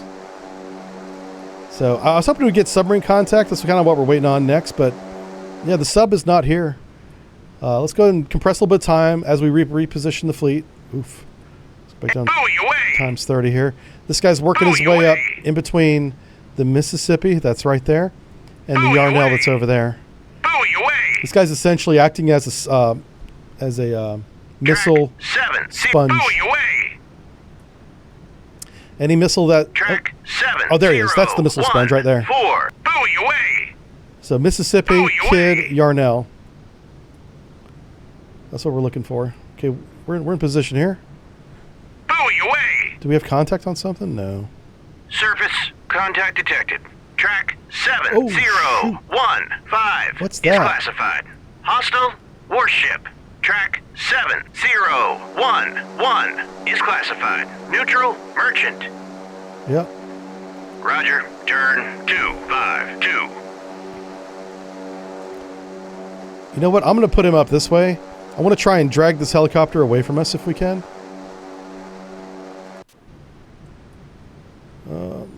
You know what? Because I've just repositioned the fleet for contact to the left, I'm going to stay on this course. We're just going to take the shots and see what happens. Roger. RTB. Yep, we're bringing in our helicopters. Once we get them back, we're going to go ahead and put up another flight. We'll set up another string of buoys along our new course. And we're going to engage to the northwest between two merchant vessels. These two merchant vessels about to have the time of their life. Roger. Turn 270. Roger. Turn 340. Let's have the show of their life, I should say. Yeah, we have to drive to that black circle to shoot, and Surface contact that detected. ain't gonna happen soon. Roger. RTB. On station. Roger. So do you see how I drug the Turn KA-27 away from us? That was the purpose of that. He's following wherever this plane goes. Oh, it's sunset. It's gonna be a night fight, boys.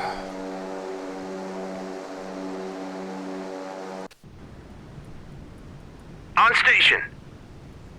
Okay, all the ships are on station. We are retrieving all the helicopters. Yeah, he's just up here. We're about to lose the P3. I put him in a position so that when he flies home, he doesn't fly right over the Slava and get shot down. Because as soon as he's RTB, I don't have any more control over him. And we do need to put our ASW air assets back out there. We're just waiting on him to land. We could slow this down just so you could watch it. So they got the landing lights right there. It's pretty cool. Helicopter's coming in. You can kind of hear it. I'll zoom in so you can see it better. So that's the helicopter. That's the landing site. Don't want to give any orders right now until they finish this.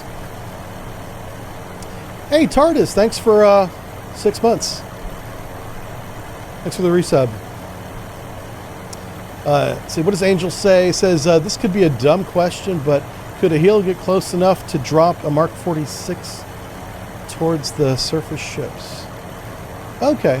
Well, yes, to answer your question, you can get close enough to do that. They would also be shot down before they did that because the surface-to-air missile range exceeds the range of the weapon. Also, the Mark 46 is inherently an anti-submarine weapon. I'm not aware of an anti-surface mode on that weapon. There may be, but I'm not aware of it. And what that means is it will never hit a surface ship. Never. It can't come up to the surface. Once you drop it, it goes down to a certain minimum depth and never comes above it again. So it'll never hit a surface ship. So you can drop Mark 46s inside your own fleet, trying to kill a submarine that's inside your convoy without any risk of hitting the convoy that you're trying to protect. That's one reason why it's built that way. But I also know enough about weapons that they can change stuff with the flip of a switch. So I'm not saying that that's a permanent thing. Come on, land the plane so that we can move on with our... Air, contact detected. Hurry up and land. This guy's got orders to land. He's not landing. Oh, Air, no. contact detected. Oh, crap. Okay, I hope this is not broken. Please don't be broken. He does have RTB orders. That's why it's yellow. Track 7019 is classified. Hostile helo. Yeah. Oh, boy. So, harpoon. Shoot.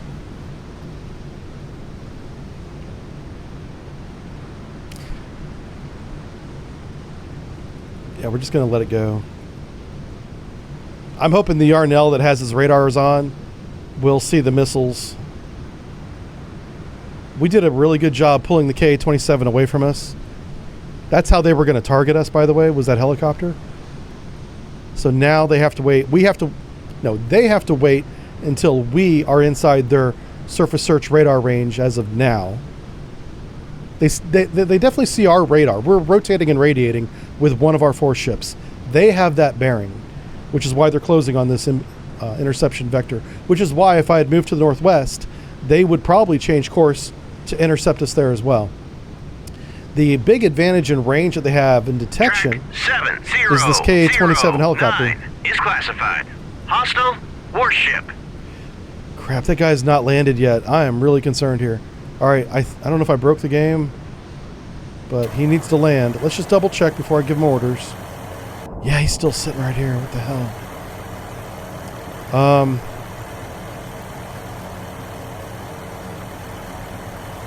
Let's make sure that this guy doesn't have orders that I don't know about. Performing air operations is the current order. Let's go check fire. Ceasefire, track.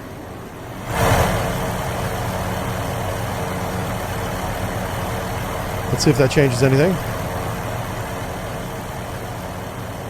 Track 7020 is classified. That worked. Hostile helo. Okay. I don't know why, but that worked. All right, cool. Let's go ahead and get new helicopters up and going.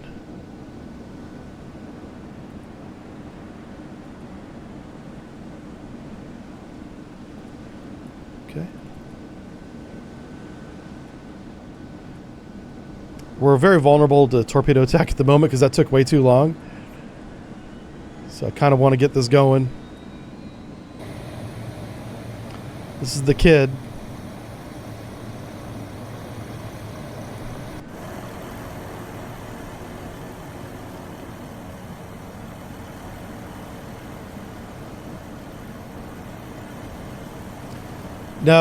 No, I've decided not to turn notifications on because of the YouTube video. People on YouTube are not used to that. Track 7-0. those won't be coming down. 1 is classified. Hostile helo. Thank God he didn't say hostile submarine. If we got a submarine right now, we'd be kind of screwed. So I need you to get up here quickly. Roger. Turn. Fast as you can. 3, 2.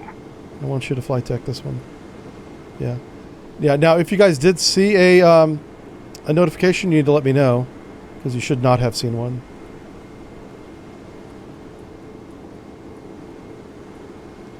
Oh, you might see the sailor taking his shirt off. I do like that one. Yeah, so you probably did see that one. Alright. Okay, we've launched helicopters. Let's give them orders.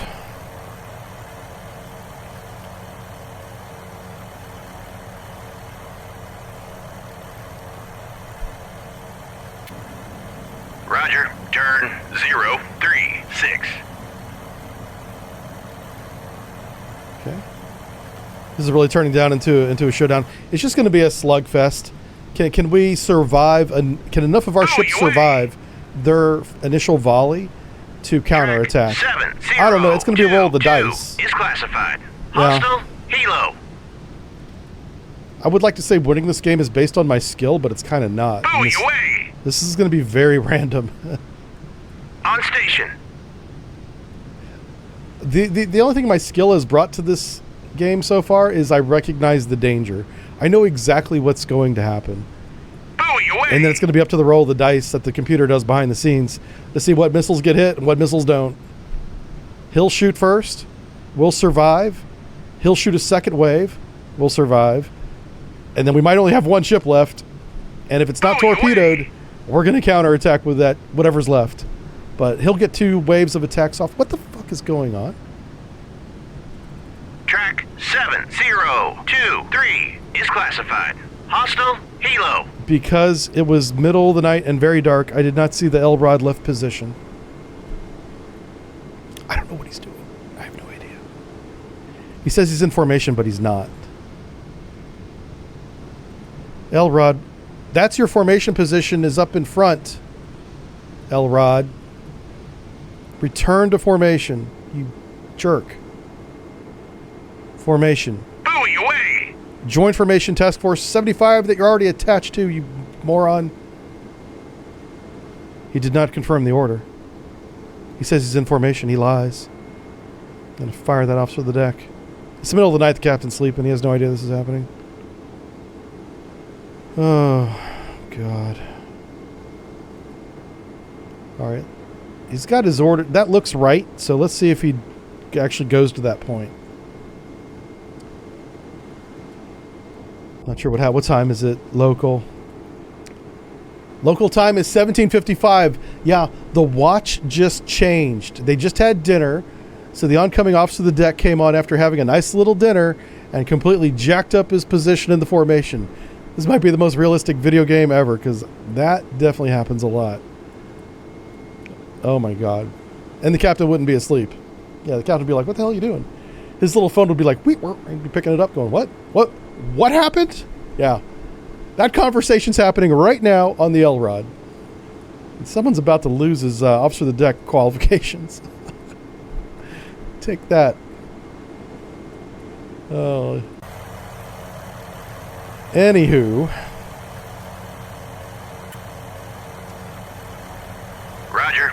We frog our helicopters up north here. We're definitely well within weapons range. Hold on a second. So here we go. Oh wait, check fire. Ah. So they do have the SSN-6, which has the range of 50 nautical miles. That's what I couldn't remember. 50 nautical miles. And then this gun, SSN-12, sandbox, this thing, 297 nautical miles. If they had a good radar bearing on us right now, they would be shooting. So they don't. You know what? There's a small window here. Why don't we race in to contact and shoot? Even though the kid's out of formation. God, this is dumb. I have this idea. I'm going to say, where's the kid at? I don't want to collide with this chucklehead. I can't seem to get his head. He's turning around again? I have no idea what the L-Rod's doing. I have no idea. He's doing circles off our starboard side, sir. I think he suffered a rudder casualty or something. Turn to course. 357. Hell my. Oh, fuck. I think I just gave that to a, no. Crap. I think I just gave that to a single ship instead of the whole formation, which will absolutely jack everything up. I'm telling the formation to resume course.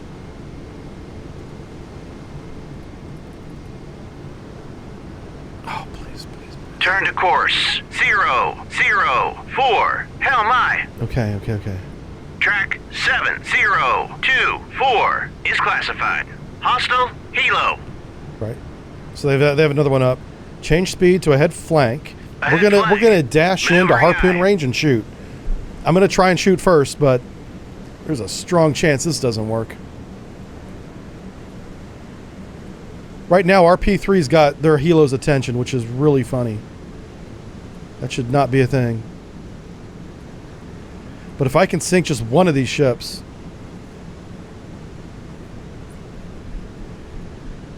Who's my threat? Who's my anti-surface? Well, the Slav is the anti-surface threat for sure. Let's see what do you got here. This guy's not. You just don't want to get in a gunfight with the Cresta. What about this Krevac 2? Yeah, he does have some anti-ship capability. He's got that Wile E. Coyote ship, or missile, which is ridiculous, but it works. So they're in a really good position to defend the Slava. I'm going to shoot the Krevac 2, I think. I'm going to try and knock him out of the way so that I can then shoot a second wave at the Slava. I'm just going to ignore the Cresta because I don't care. She has nothing. She has some air defense. And a gun. That's it.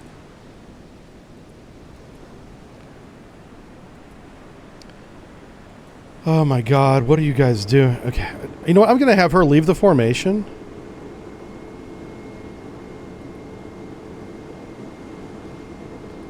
Can I get an order acknowledgement, please? Turn to course. 0. I just want to see if it will do what I tell her to do. Hell my. Okay, she's following my orders now.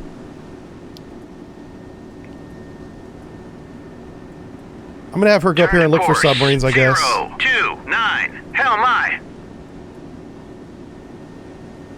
And that is the L-Rod. Yeah. Okay. I'm not sure why that happened. It had something to do with that helicopter not landing properly. And the next thing I know, she's falling out of position. She's doing circles off my starboard side. I don't know. It's kind of crazy. So I'm just going to I'm going to take her out of the formation and let her do her own mission. We're basically down to 3 ships now because of that. On station. But the Russians don't have a good targeting solution. But that's the only thing saving us right now. They know where we're at. They have a bearing. They don't have enough to shoot a weapon. This is the argument against the Chinese ballistic missile that they call the carrier killer, the SN-26, 25, 26. It's a ballistic missile that whenever it comes out of the low atmosphere and it looks down on a fleet, it targets a carrier and hits it, is the idea. The thing is that when it's going at the speeds that it travels, it cannot do its own targeting, which means it's got to slow down to do any targeting. And the moment it does that, it's going to enter a world of ECM jamming and decoys.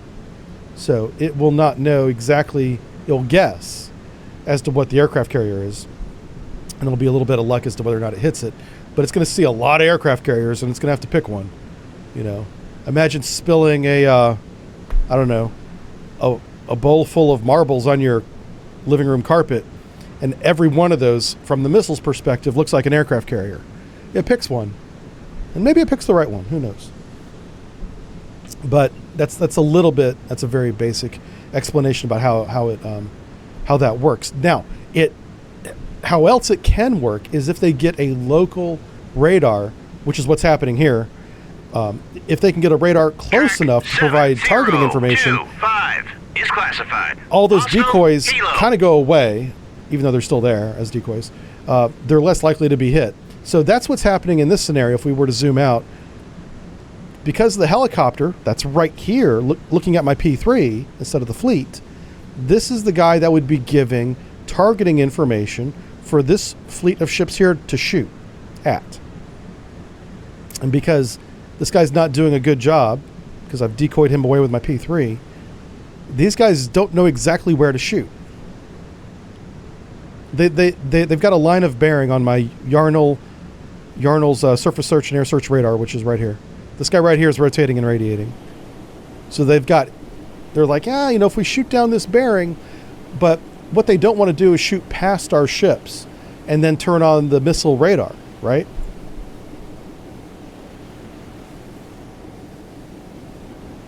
The sandbox actually works a little bit differently. With the sandbox, they could shoot on that radar bearing. They haven't done it yet. I'm gonna stick with my plan. I'm gonna try to drive to this black circle and shoot. We'll see if that works out for me. It may not.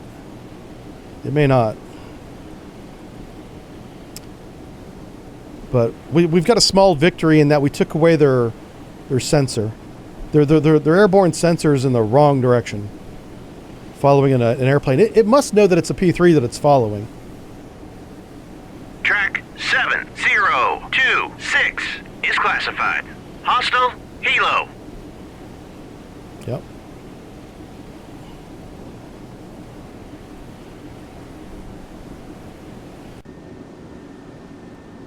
Okay. I'm going to go ahead and light off this guy's sensors. Air search on. Radar eye. He's essentially going to be a decoy now. Surface search on. Radar eye. Uh-oh, what happened here? Bingo fuel. Yeah, we're losing our P3. So we'll go and we'll see how he goes home. Transmit active sonar. Sonar eye. Okay. So the L-Rod's out here doing his own thing, attracting the attention of any kilos that may be in the area. And the P3, why is he flying south? I didn't expect that. What the hell? He should be flying back to the Philippines.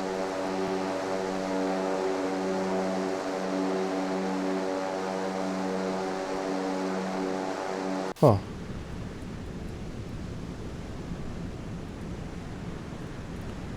Yeah, he should go west, but he's just doing circles. Interesting.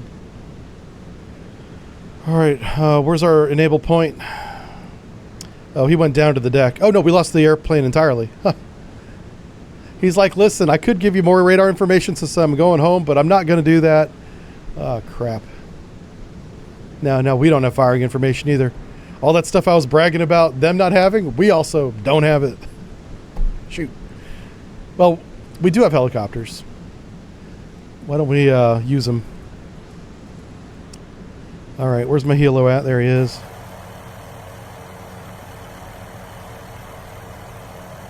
Roger. Turn 347. What's this guy doing? Is he going? Is he RTB? No. Let's put some more sonar buoy. Let's find these kilo submarines. I have no idea where the kilo is, so we're just gonna take our best shot there. This guy's gonna become our eyes now that we lost our P3. And you better hurry up too, because we're getting close to engagement. Buoy away! Buoy away! Sorry you can't hardly see anything because it's nighttime. Buoy away! So I'm going to get him up close. I'll put him at 10,000 feet, turn on his radars, and we'll be close to shooting if we get detection. Buoy away! It's going to come down to, can this guy see the enemy radar, see the ships actually? I don't know. Let's go and change his altitude.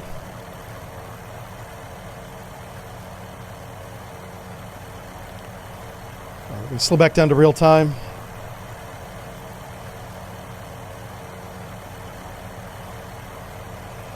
10,000 feet. Roger, go to altitude 10,000.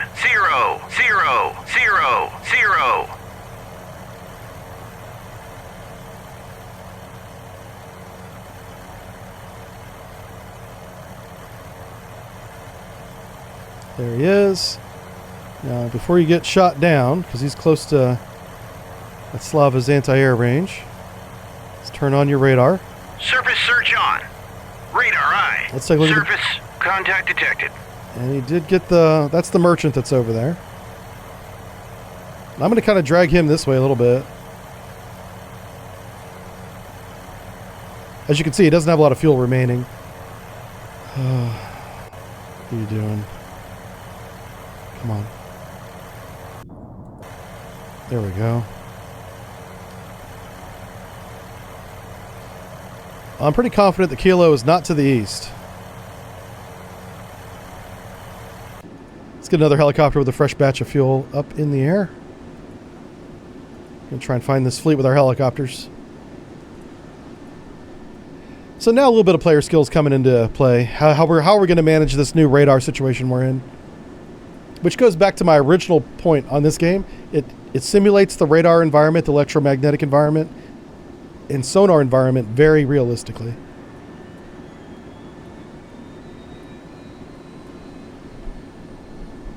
Yeah, I think I am being stalked by the Kilo. That's what I'm afraid of. Yeah, I don't want to get a random... I just realized I might be driving into the Kilo right now. Shit. So this helicopter that's taking off right now needs to set up a new set of buoys on this new course we're on. Okay, let's go back to real time. Let me grab this helo. There might be a torpedo in the water right now I don't even see. So I'm a little bit concerned. Roger, turn 050. Okay. So he's got his order. Let's go to engage with sonar buoy. Go to the map so we can see what we're doing. Sonar buoy here. Where's our line of advance? I'm just gonna put a string up to our line of advance. Make sure we don't drive into contact on a submarine. That would be a nightmare. This guy's doing our radar. I can't believe we don't see him. Let's bump this guy up. This is kind of dumb, but I'm gonna bump him up to 20,000 feet as max altitude. Roger, go to altitude. Hoping that his radar can actually see this fleet. 000. If we go to the unit reference and look at the radar range, so for search radar, it has a range of 75 nautical miles. We know we're at 70. We're at 69 nautical miles right now from their last position, and we've been closing for a few minutes. So they're closer than that. Unless they did a complete 180 and turned around, which I don't think they did. So I don't know why we don't have them. It could be that the Russian fleet is not radiating radars right now. Maybe after that harpoon attack, they turn the radars off. Stranger things, right? Buoy away! Buoy away! Yeah, that is wild that we don't have contact. Buoy away! Surface contact detected. That's that merchant to the west. Oh, okay. Surface contact detected. I'm just gonna have him. I'm gonna have him drive straight towards the enemy. Because I've got this guy now on station.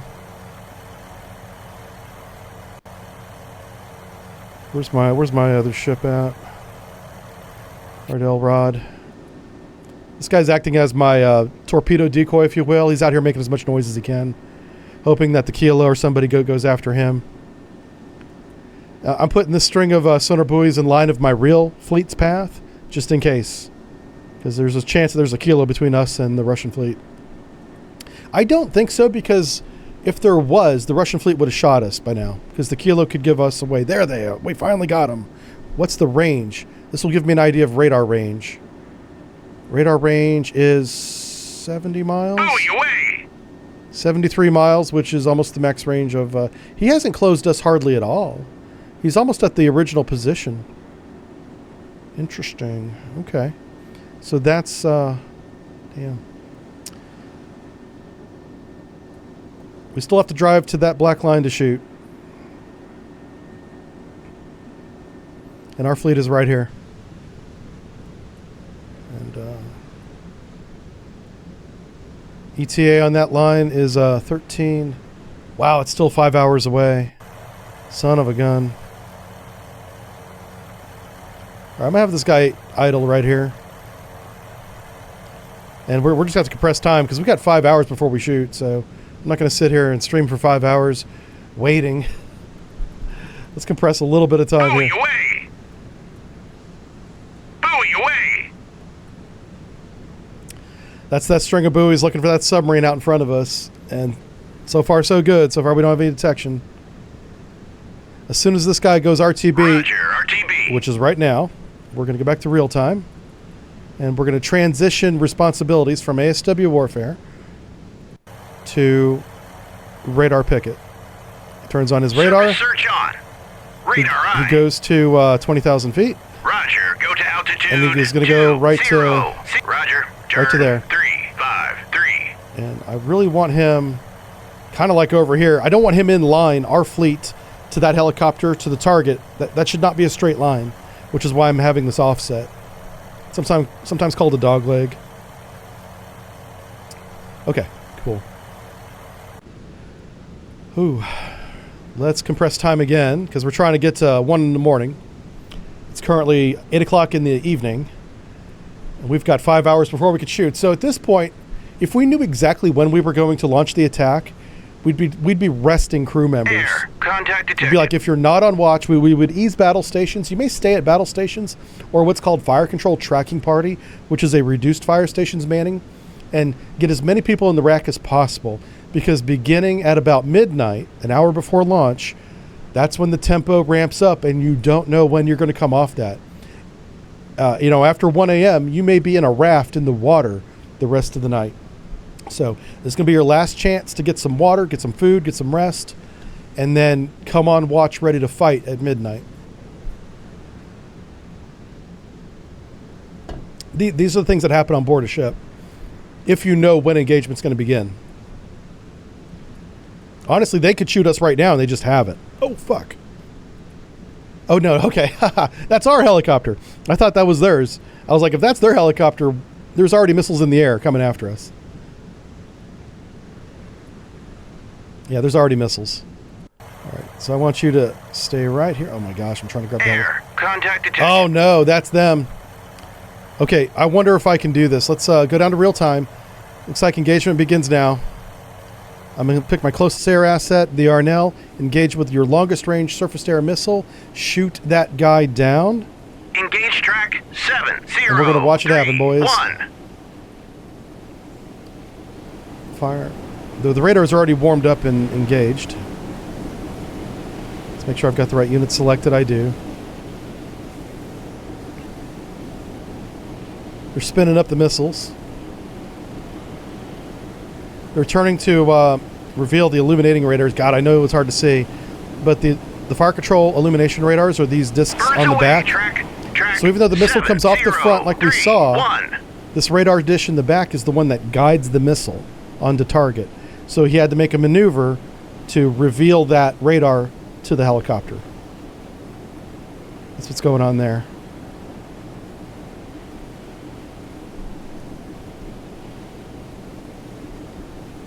But do you see how he's chasing our helicopter? This is why I have that offset. I don't have a direct line from our helicopter to our fleet. And it's saving us, I think. Now he's turning to get back into position. Why? Oh, wow. All right, the fire control radars don't appear to be doing anything. Huh. What's going on? These radar dishes should be pointing at the target. I wonder if this missile's going to miss. This would be interesting. This is an SM-1, right? Oh, it's an RM-67.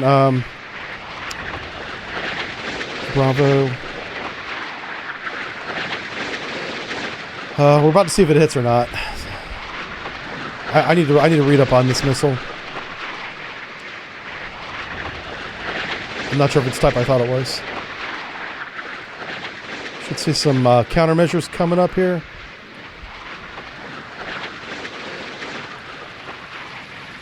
There it goes. Splash track. And a good hit. 0, 3, 1. And that helo didn't see it, that blows my mind. So let's read about this missile, because clearly it doesn't work the way I thought it did.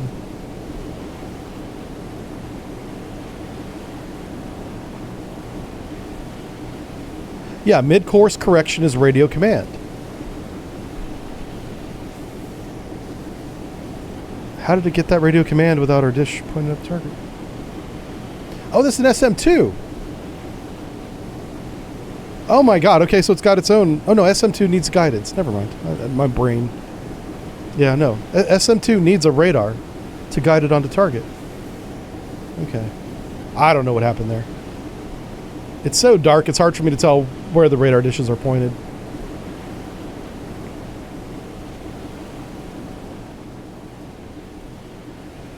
Okay, cool. So this helicopter's doing a good job of playing decoy for us, keeping their attention that way. I don't see any missiles in the air. No fire control radars have lit off. So I think we got away with one there. We're getting within harpoon range without being shot by a weapon that has 5 times more range than our weapon has. That's a damn miracle.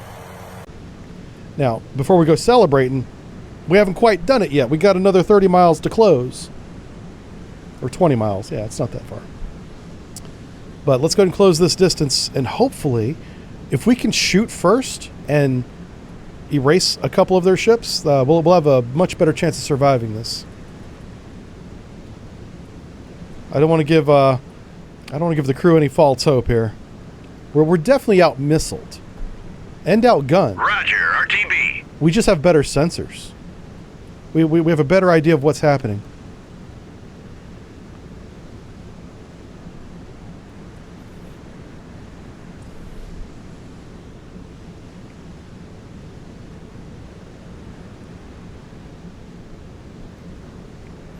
Yeah, we're racing to close.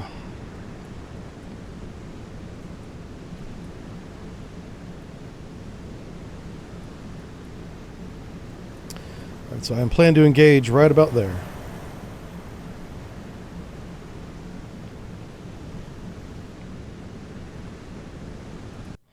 That helo has plenty of gas, so I was just checking his gas. We'll see if they launch another helicopter. That's the first one we've shot down. They should have a couple more.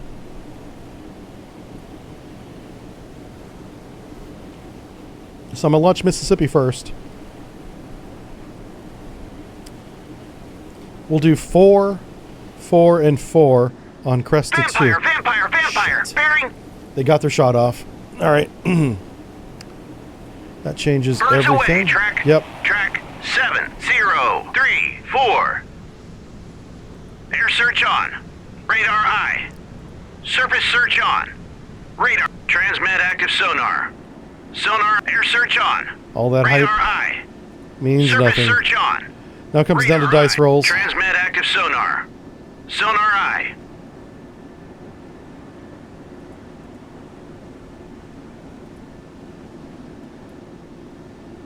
Birds away, Check track. fire. Track 7, 0, 3, 2.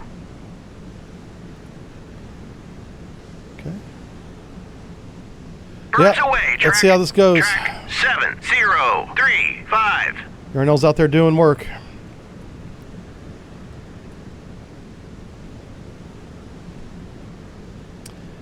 These are SSN-12s. These are those sandbox missiles. These things are huge and fast and smart. And this is why I was saying that they don't necessarily need a targeting radar, because they can do their own. Look at their cruise altitude up here. They're very fast, supersonic missiles that actually talk to each other. These guys have a very early version of what we now call data link, and the Soviets had it in the 1970s, roughly. Very, very crude, but it worked. That's the most important thing. You call it crude all you want. If it's effective, it means they have it. Watch him dropping. He's dropping on target that one of these two missiles had. Okay, that's our first wave of engagement. Vampire!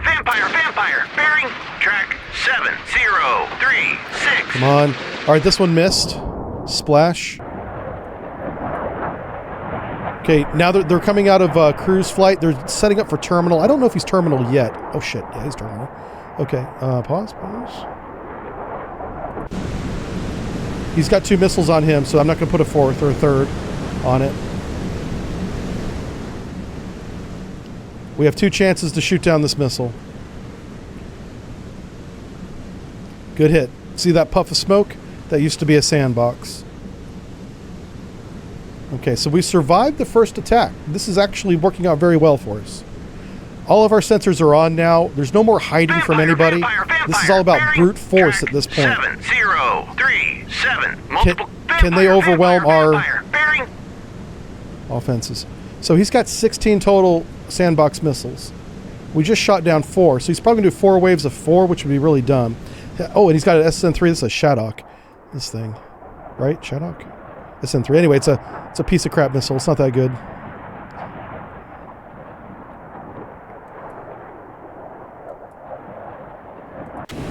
Birds away, track. Yeah, Yarnell's going after him. 7039.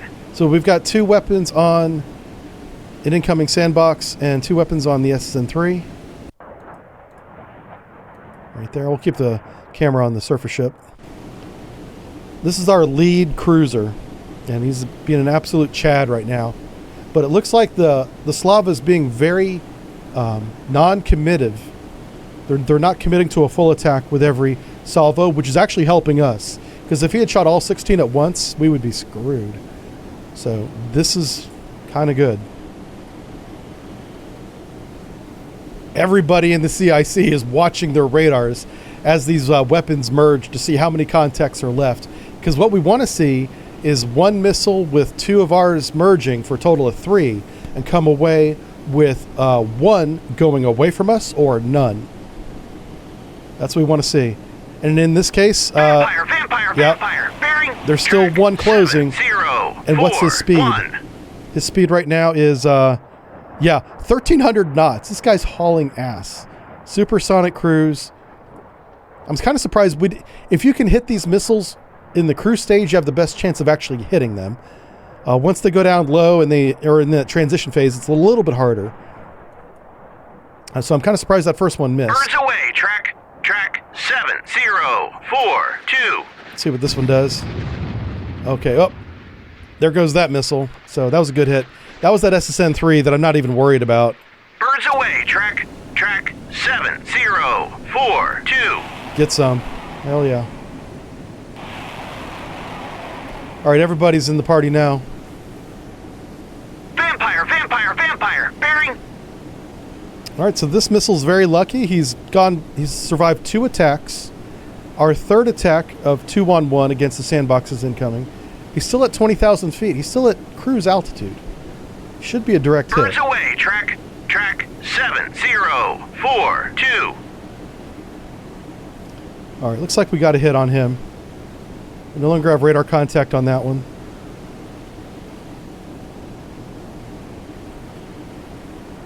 All right, launching a 3rd wave right now. We're almost within harpoon range. 4, 3, multiple. Vampire. Bearing.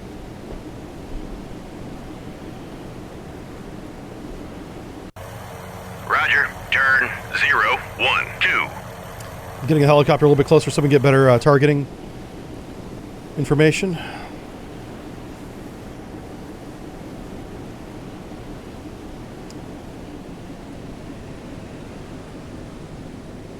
Birds away, track. It looks like he's shooting his sandboxes in flights of 2, which would mean he's going to have 8 waves, but it's going to make our job really easy. We've got a lot more surface-to-air missiles than he has surface-to-surface missiles, and if he only shoots 2 at a time, we're going to survive this. I think we're winning because the enemy's making a mistake, which, hey, I'll take it. I'm not gonna get all upset that I'm not gonna stop my enemy from screwing up,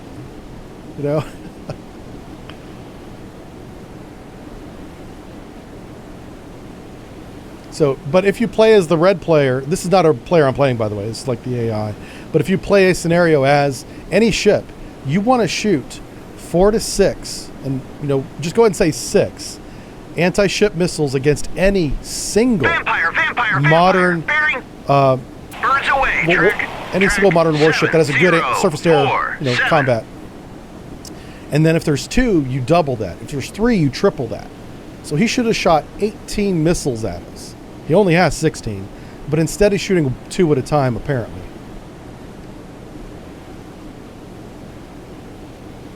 I'm not sure what he's relying on.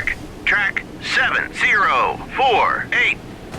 So remember, 6 times the number of ships in the formation that have anti-air capability, which is most of them. 048. You do that, you'll get hits. That's why I was skeptical about shooting 4 harpoons. I was like, there's no way, the math doesn't work. But you do it anyway. Birds away. Track. You use the assets that you have. Vampire. Bearing. There is one SN-12. It's very Birds close. away. Track 70. Starting to get nervous about this one. These missiles are so big, if even one hits any of our ships, that ship is a write-off. It's a loss. The sandbox does not play. It's very similar to the shipwreck in terms of its destructive power. Vampire. Bearing. Track 7049. That's what he's doing, so I'm okay with it. I'm going to go ahead and mark these. Track Fuck you. 7051. Oh my god. Okay, hold on. Let me cancel that effing order. I hate that order. Turn to course. Oh my god. 017. Hell my. I can't believe that. Shit. Let me fix this. What are your orders? Engaging track, okay. Avoiding collision. Away, track. Fucking join formation. 052. How about this? How about Ceasefire, track. join formation?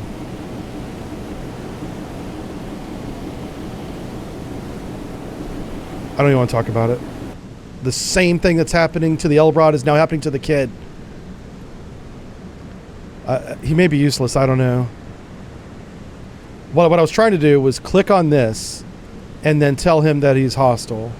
That's all I wanted to do. But what I did instead was tell the kid to VID track contact 7051, which makes no damn sense, but for some reason is the right click instead of the left click.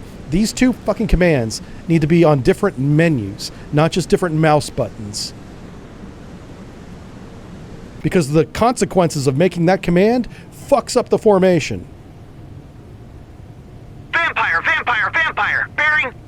Now he's not even moving. Birds So away. I don't track, even know what to tell you. 7053. Yeah, the only person fighting right now is Yarnell. Just getting the kid out of the way. All because I right-clicked instead of left-clicked. God. VID track needs to be taken off the mouse. Please, developers. Please, make that a menu option.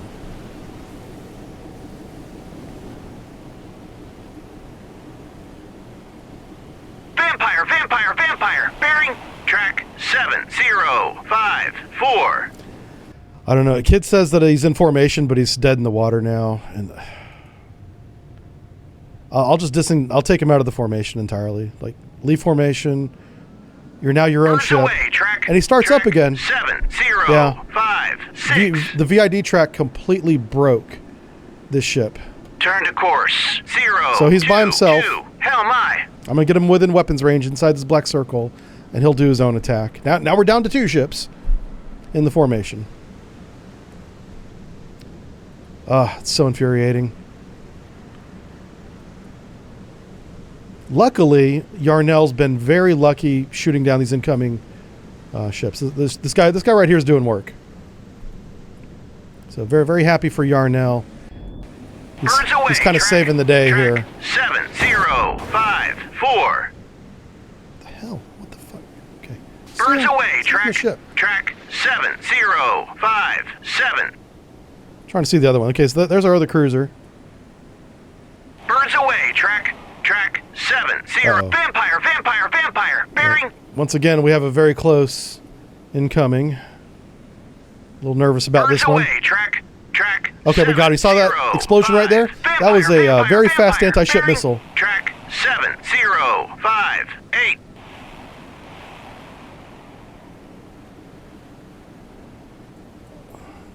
Yep, 2 at a time. Here they come. I think we're on wave 6 by now. So there may be 2 more waves after this one.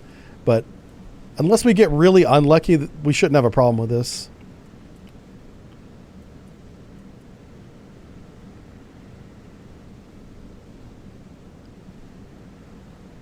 Thought that was a submarine right there. I don't know where the kilos are. We haven't seen them yet. Vampire, vampire, vampire. Bearing.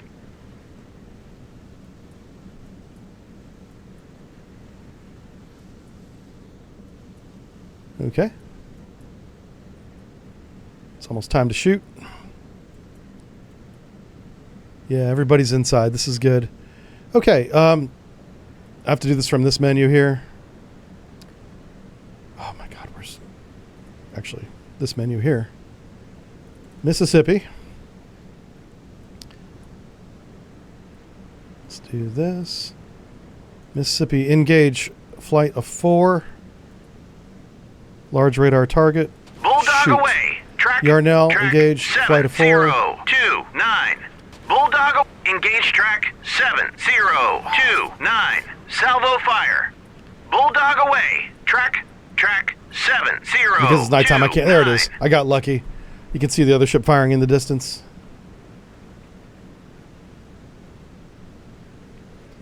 All right, so we have that's 8. We need to fire another one. So Kid, you're gonna do the same thing. Even though you're not in formation, you can still do the same attack. Flight of 4. Bulldog away. Track 7-0-2-9.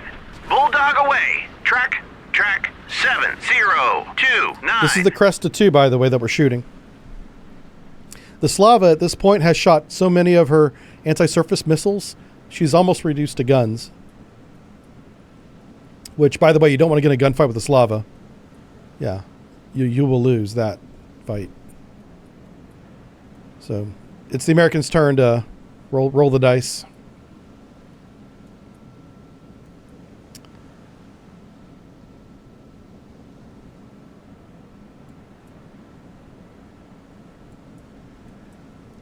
What we'll do is, if this wave is successful, we'll fire a second wave at the Slava. I'm kind of ignoring this ship intentionally. This one, we don't have a classification of it.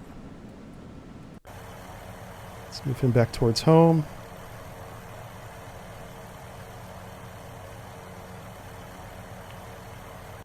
All right, we're going to watch our harpoon, if I can zoom in on it.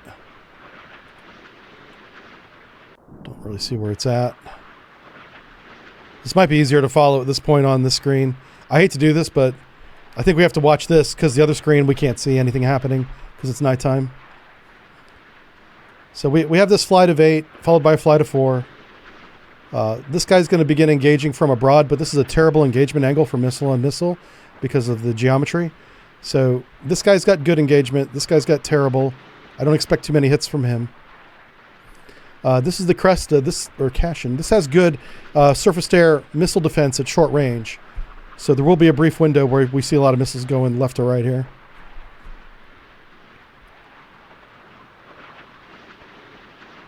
Yep.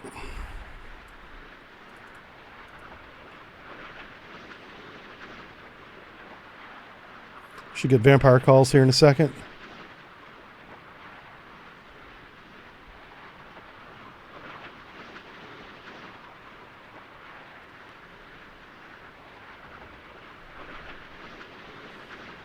Wow. The Cashin's letting them go right by. That's hilarious. Okay. Let's go ahead and see what is going on now. Now we can see a little bit of what's going on.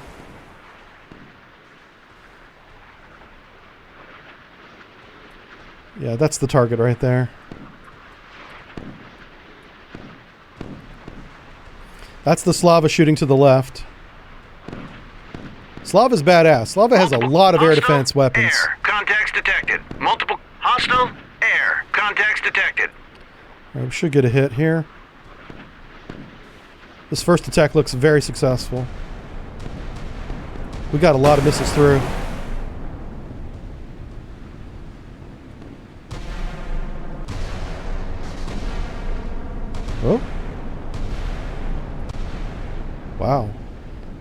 Russian point defense is badass too. Holy cow. They shot him down. Uh-oh. Okay. That was looking really good until like the last couple of wow. Yeah. The Russian point defense is pretty phenomenal.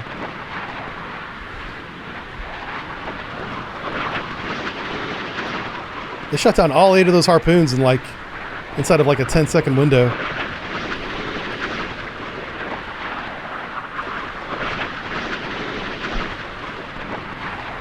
We have 3 remaining out of the 12 we shot.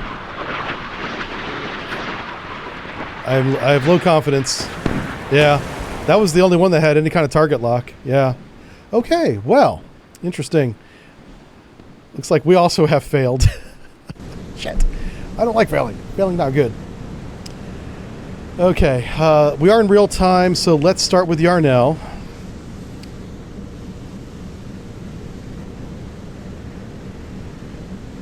Let's do a salvo of 4 on you.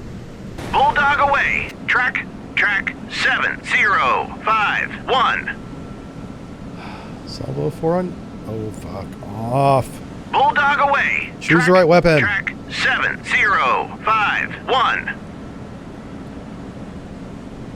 Engage track 7029. Salvo fire. Bulldog away. I have to do this from this window, specifically the Mississippi. Salvo of 4. Salvo of 8. Bulldog away. Track. Engage track. Okay, so now we're doing 4 on the cash-in to keep them busy, fire. and doing another salvo of 12 on the Cresta 2. Bulldog away. Track. And this is our last shot, basically. We have to sink 2 of these vessels to have a gun advantage, because we're about to get in a gunfight with the Slava. That ain't gonna happen. That's not gonna be very good for the Americans, because we don't have as many guns as they do per ship, and the guns we do have are not as big. So we are definitely outgunned. Unless if we can do like a 3-to-1 advantage on the Slava, we'll sink them. We'll take damage, but we'll sink them. The thing is that the 130 millimeter cannon on the Slava, I'm gonna check that. Either way, even it's 100 millimeter, it doesn't matter. They outrange us to between 0.8 and 1.5 miles. That is a range that we need to run in on them under fire, where we can't shoot back if it's a gunfight. Now we can put our surface-to-air missiles in surface-to-surface mode, which is probably going to be the way we win this, because we really want to avoid having to do that gun run, where we're just taking fire like it's the Battle of Jutland and just running in on the enemy. Because that did not work out well for Admiral Scheer.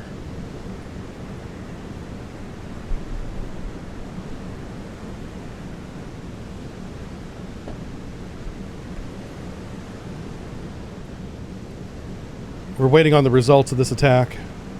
Let's follow a missile, and we'll speed up time a little bit. And we're hoping to get 2 kills. 2 kills.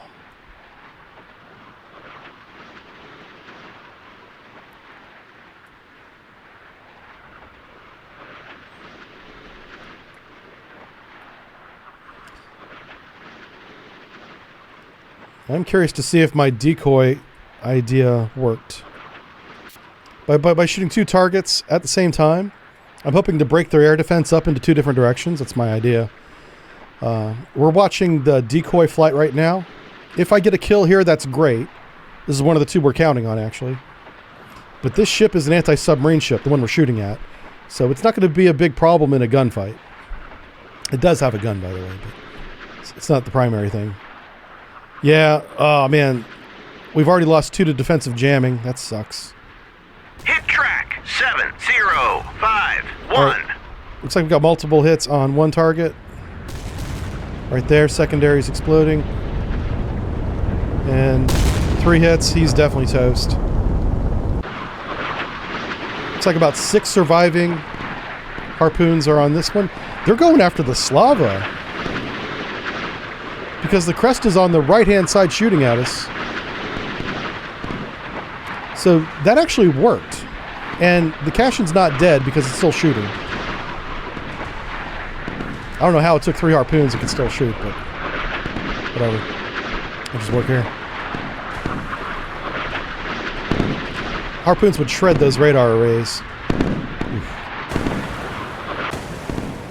Yep. All right. Fine. I'm gonna have to go weapons free on these knuckleheads. If we're within range, I'm gonna go weapons free. What's the range of your surface-to-surface weapons? Yeah, you're not within range yet. Turn to course. 335. Hell my. Give it to a flank Ahead barrel. flank. Maneuvering eye. Oh, yeah. He actually might be within weapons range back here, this guy. I don't know. Yeah, no, he's not. I'll use his harpoons. All right, let's go with Mississippi. What's your range of your... Yeah, very short. These missiles in anti-surface mode, they're like... Actually, this one's pretty good. Well, until I do that. All right. Yeah. Shit. Not happy about it. This guy's going to sink for sure. Whoops. He took 3 harpoons. There's no way he's going to survive that. So I do want to focus on this one. This one looks like it's the Slava. So there's an unknown contact just in front of him. All right. Next weapon range is going to be 16 nautical miles. That's going to be his gun range. I think in this game it's a little bit shorter than that. All right, so Slava's guns are going to hit there, and they're going to hit hard. So, why is Yarnell not moving? Okay. This is the part of the game that I really hate. Is that once the formation begins to have problems, they tend to cascade. So let's go to Yarnell. This is Yarnell right here. She's not even trying to get back in formation. She's dead in the water. Did she take damage? No. So she's not damaged. I'm just going to have her come out of the formation, I guess. Her current orders are in formation. But she's not in formation. So I'm going to say leave formation. Turn to course. Run up here. 018. Hell my. I'm going to have him slow down. And I'm going to try and manually get these guys back in formation. Ahead 1/3. Maneuvering eye. It's possible that the kid got too close to the Yarnell and they tried to avoid each other because the one said it was trying to avoid collision, and that just completely broke any kind of navigation we had. All right, so that ship did sink, the one that had the 3 harpoons on it. So what we want to do is we want to bring our 3 ships up together in line, just like it's Jutland, and get ready to fire. I'm actually catching this guy up now. I hope we don't get surprised by a freaking submarine.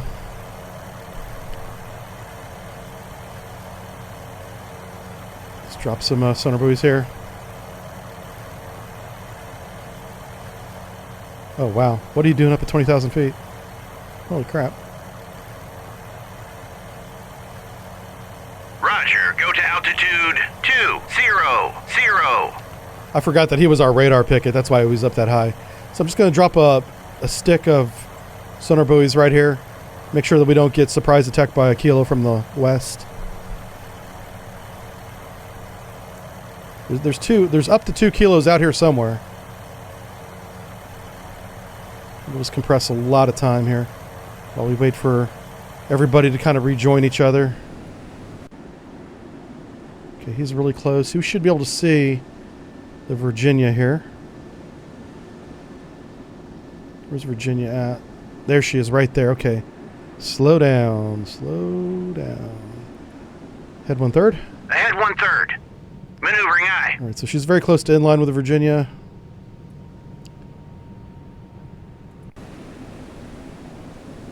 So I'm going to have Kid join formation now that he's on course and speed.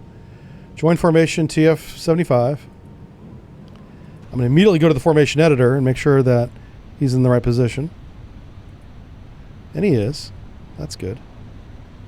right, so I think I've fixed the formation right now.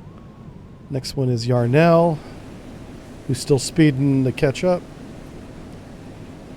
And yeah, there we go. That's Virginia right there, right?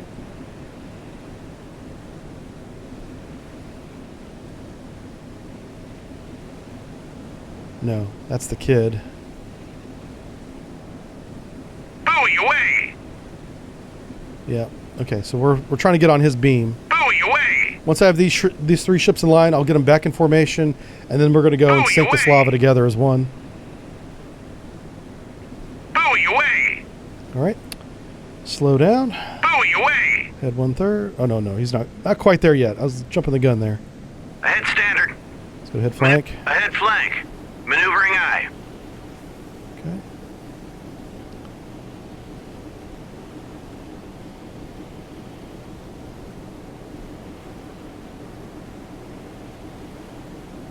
Roger, RTB. Surface, contact detected. Okay, now we're going to do that. Ahead 1/3. Maneuvering eye. We're going to have him join that formation. TF-75. Check the formation editor. Track 7027 is classified. Neutral, merchant. Okay, I like it. That works for us. Our helicopter is RTBing. That's great. Let's get on a new course before that guy lands. Oh, he's already landed. Okay, great. Awesome. So let's grab the formation and have him... Turn to course. 3, 4, 6. Hell my. Once we're on new course, we'll launch another helicopter. I'm going to have Elrod launch his helicopter right now. He's not in the formation, so he can do whatever he wants. I have to get another stick of sonar buoys off to the east here to make sure we don't get hit from that side.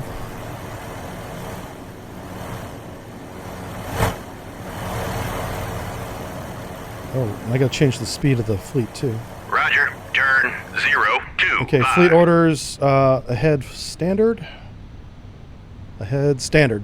Ahead standard. All right, so that's the new Maneuvering speed. eye. I'll get radar contact again here in a second. Let's go just launch it. We have 2 fleets coming at each other for a gunfight. It's kind of crazy.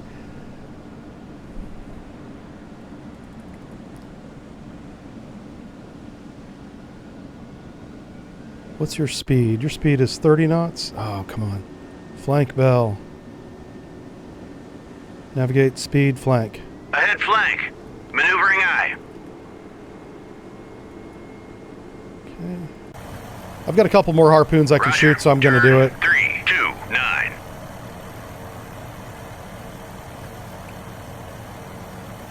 Let's get you up to 20,000 feet. Roger. Go to altitude. Let's turn on your 2, surface search. 0. Surface search on. Radar eye. Let's launch that Surface second helicopter. Contact detected. So now we got a good bearing. Oh, fuck, he's close. This guy's running in on us. Yeah, he has full intention of going into a gunfight. What's his speed? 13 knots. I wonder if he's injured. He's going really slow.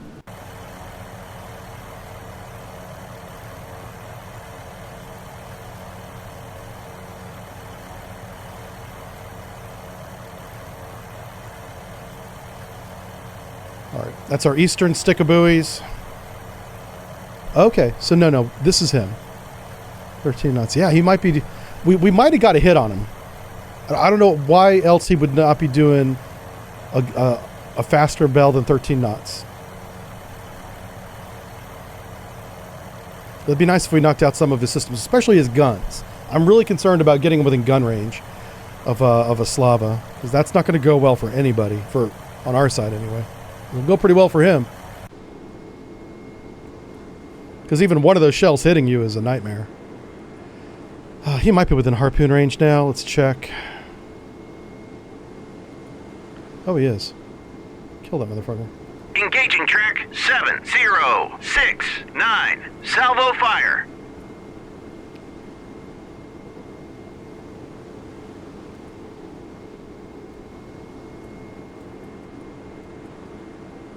Bulldog away. Track. Oh, these are 7, rail 0, launched. Okay. 6, 9. I don't think any of these are going to hit. I forgot. I thought these were in box launchers, though they're not. Which means he's going to launch one about every 15 seconds. Which means the air defense operator on the Slava, Bulldog away. Track. he can take coffee 7, breaks between 0, shooting down each 6, one of these. 9. Oh, crap. He shut down our helicopter. Oh, shoot. I let him get too close. That's on me. Sorry about that, boys. Shit. I wasn't paying attention to that. Bulldog away. Oh, that's my Track. fault. Track 7, 0, 6, 9. It's okay. Now they're submariners.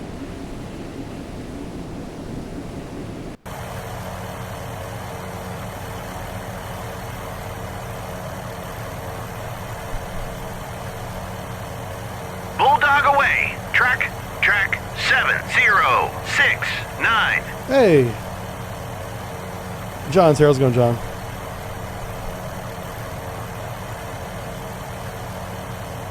That's true. They don't have ejector seats, yeah, on helicopters. Our boys ride it till the end. Bulldog away. Track 7, 0, 6, 9. We have all of our sensors on. This guy's, come on, how many miles away? It's not many. This guy's 30 miles away, and we don't see him on radar. Bulldog away. I don't know what to tell you. Track 7, 0, 6, 9. He's going to light off his radars to shoot down these harpoons. Then we'll get a good range on him, and we'll shoot him. That's probably the next thing that's going to happen. But look at this long stick of harpoons. Bulldog away. Track, Like 15 seconds between each 7, one. 0, 6, 9. Now, if you do this in combination with more than one vessel, it's not as bad. But when you have one ship shooting 8 weapons, one every 10 to 15 seconds, this is not effective fire. Yeah. Bulldog away. Track 7, 0, 6, 9. You know what's funny? We might be able to see the Virginia. Yeah, the Virginia's right there. Vampire. All right, so now he's shooting them back. Oh, these are anti-ship. Ooh, shoot them. Why do we not have missiles in the air right now, folks? What is going on? You fool. I'm gonna tell... Vampire. Bearing. Okay, I need to pause. My brain is overwhelmed at the moment. Why is Yarnell not shooting?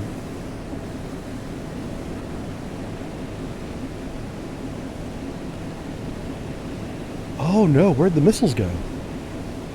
Uh-oh. That's not good. How did we lose track of an SSN-14? This SSN-14 is not stealthy. But between us and the target is at least 2 anti-ship cruise missiles that we don't see right now, which is ridiculous. You can scream radar horizon all you want right now. We can see these things from the moon.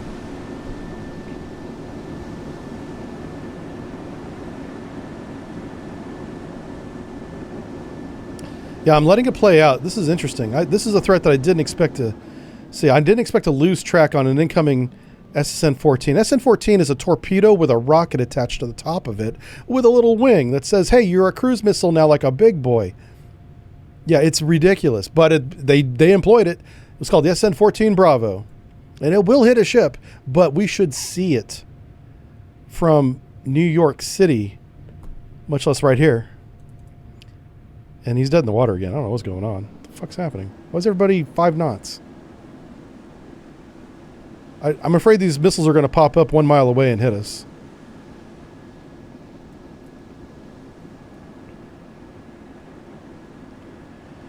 Okay. Let's look at fleet orders. Okay. We do have a fleet command. Surface contact detected. Track 7073 Hey! is classified. Finally! Hostile warship. Yay! Surface contact detected. Multiple vampire. Bearing track 7077. Multiple hostile air contacts detected. Multiple Hostile air. Contacts detected. Vampire, vampire, vampire. Bearing. All right, that was one of the SN-14s. Multiple. Hostile air. Contacts detected. Okay.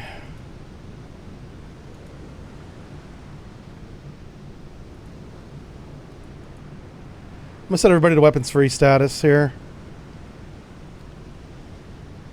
I do this with great trepidation because I don't know what they're going to do. Contacts detected. All right, everybody's weapons-free in this formation. Yarnell needs to... Hostile air. Contacts detected. So help me God, why don't you shoot that guy? Engage track 70. Why did I have to tell you to do that? Track 708. Buoy away. Okay, we're in a bit of a missile fight here. These SN-14s, this is that... Oh, will it show me? Yeah, it will. This is a rocket strapped to a torpedo that thinks it's an anti-ship missile now.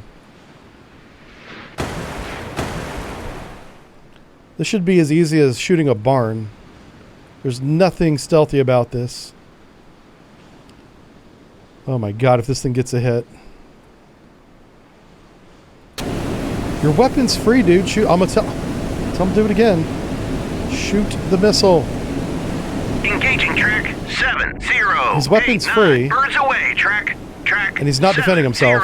089. I'm gonna tell him to chaff. Chaff out.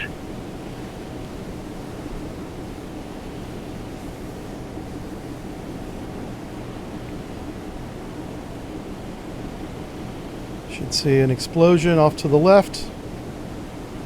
And yeah, nope. Okay. Birds away. Track 7089.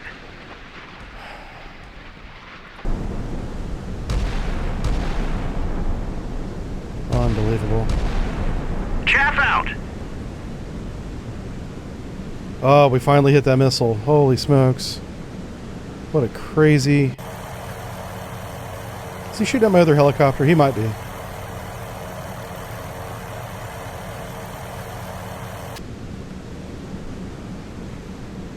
Turn to course. 0. I'm gonna have them go ahead standard. Ahead standard. Buoy away. Closing the guns range. This is not ideal for us, but I'm getting a little concerned about the ships not defending themselves now.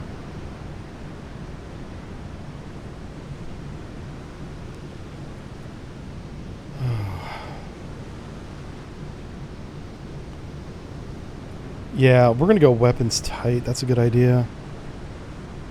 Let's cancel that. There it is.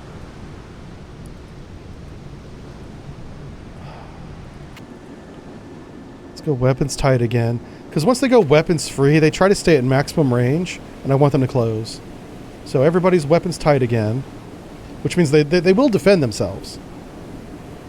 They just won't go out of their way to engage. Okay, good.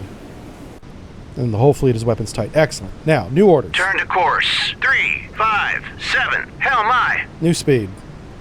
Ahead standard. Those three ships Maneuvering should be eye. doing those two things. New course, new speed right now. What we're going to do is we're going to get within anti-surface engagement range for our missiles, which is really short. It's like 10 miles. Oh, God, it might be closer than his... he might have a gun that can shoot us before we can even shoot a missile at him.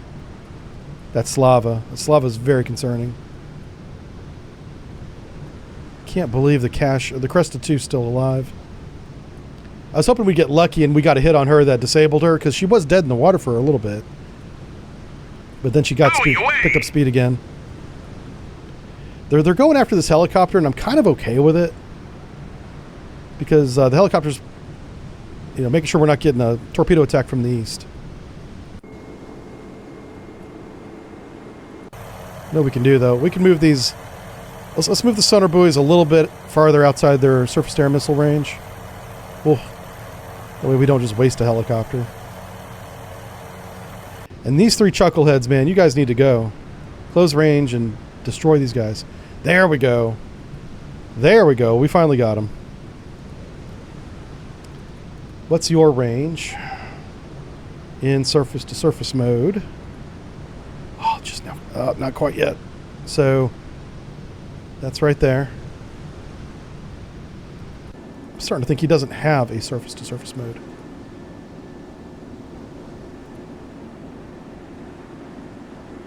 Huh. Yeah, that's weird.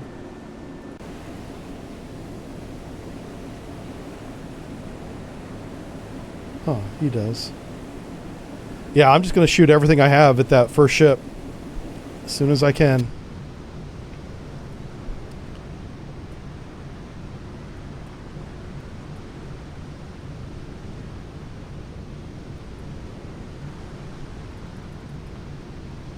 I think they've expended all their anti-ship missiles at this point. Buoy away!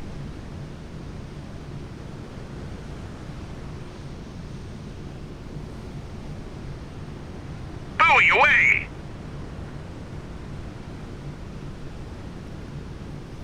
The jive maneuver? What? Yeah, going straight for him? With, Bulldog away! yeah. Bulldog away! There we go. Finally, Track, we're within weapons range. Hey! 7-0. Somebody's 7-3. shooting. It's not the Yarnell. Sorry, I don't mean to yell in the microphone, but this is annoying as hell. Yarnell's my best ship, and it's just not doing the job. Engaging track 7. Unless I tell it to. 7. The moment I tell it to, it does it. Salvo fire. Buoy away! All right, this. So these are very small warheads, small surface-to-air missiles that are hitting a surface ship. That's the idea here. Multiple hostile It just takes air many contacts hits. detected. Hit track. We got 7-0. one, and we're just going to rip Bulldog them away. apart, Track, burn them track, down, 7, one 0, missile at a time. 7-3.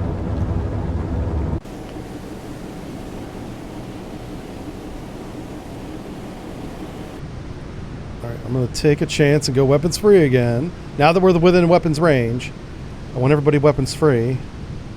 The whole formation's weapons free. I'm Hostile double checking. Air contacts detected. Air. I'll check that in a second. Didn't expect an air contact report right now. What happened? Okay, I don't know. Hit track 7-0-7-3. Bulldog away. Track 7-0-7-4. He's got 34 of these missiles, and he's going to sit here and just shoot them over and over again until he sinks them. Oh, he did. Away. Track. Holy crap, he's sunk. 7-0-7-4. And here's the Slava. Okay, so now it's us against the Slava, and I wish you guys could see this ship better. But this ship is capable of basically defending herself. Oh, fuck, we're in guns range. Oh, it's not going to be good. This is what I didn't want to have happen. Oh my god. Okay, it could be that our missiles are in guns range and not our ships, which is good. We want him to expend his ordnance on our missiles instead of on our sailors.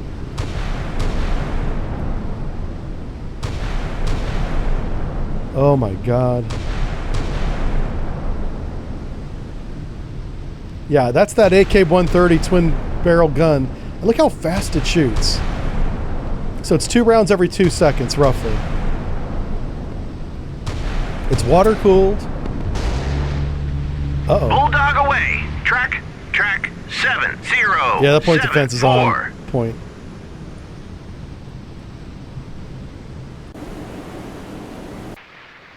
Oh my god. So he's shot all of these sandbox missiles, which is this canted angle missile right here. There's 16 of these. Those are empty. He's got this turret right here. It's about to wake up. There we go. This is what I don't want to get within range of. This thing will rip our ships apart. It's a bad little turret. But I don't see what other choice we have. We just got to... away. Track. There we go. 7-0. Now we got the Mississippi within range. Yeah. Things are about to go south on for this guy. Bulldog away. Track 7-0-7-4. A little point defense turret on the bow there. Oh, the missile missed. Bulldog away. Track Shoot pedals. 7-0-7-4. Now notice how the turret's facing the wrong direction and there's still missiles incoming. Bulldog Bulldog away. The turret's got to Track, swing back around. track, In the time it takes to 7-0, traverse, 7-4. our missiles are closing the whole time. I'm not sure what he's looking at right now. He's looking the wrong way. Oh, here he comes. Now the turret's coming back to the starboard side. Trying to get some shots off. That point defense should light up here in a second.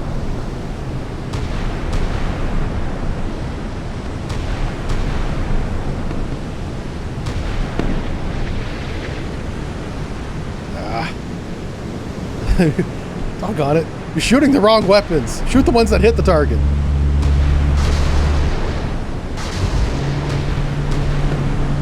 Multiple hostile air contacts detected.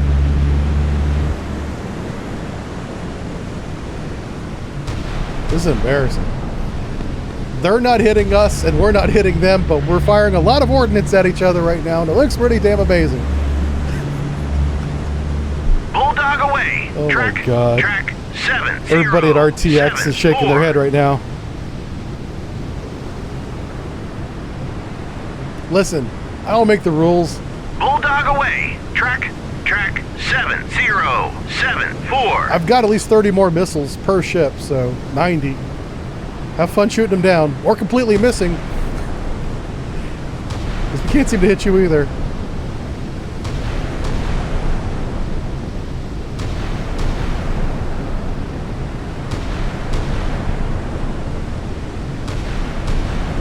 See, if Raytheon sponsored a video game, there'd be a few more hits.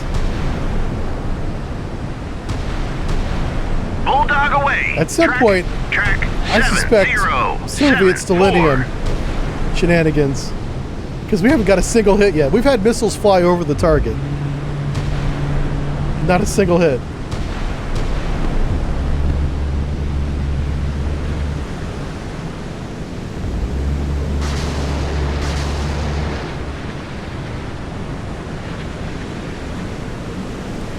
This poor turret's turning. He's looking around like R2-D2. Doesn't know what the hell's going on.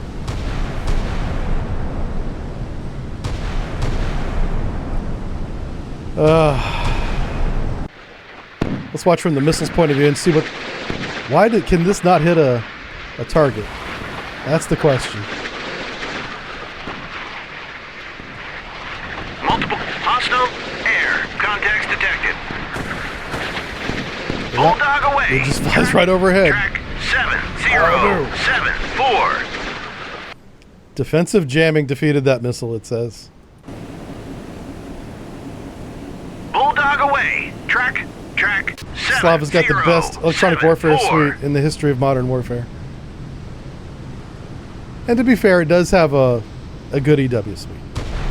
I'm just being funny. I'm telling jokes. Don't mind me. I'm hoping we get a hit, though. We should get a couple hits. Just math. I'm hoping he fires all of his rounds, but he probably has like 1,500 rounds for that cannon. If you're shooting, what is it, 60 a minute? Yeah, it's gonna be like 20 minutes of fire or something. It'll be a while.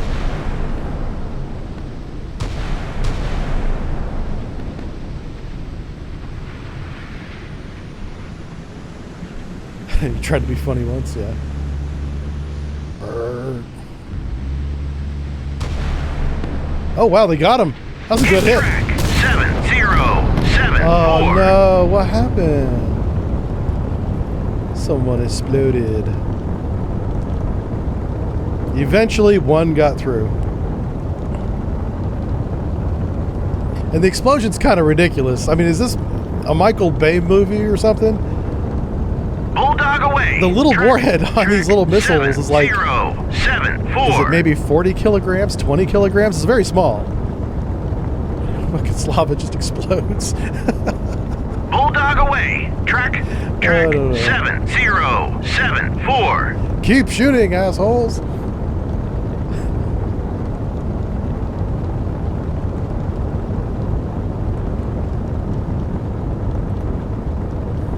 Wow, he's not firing back now. That's not good.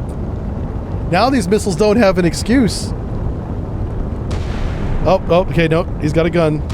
His main gun's working again. That's the only thing I want to take out of action at this point. The only thing that could hurt our ships is that stupid gun on the bow.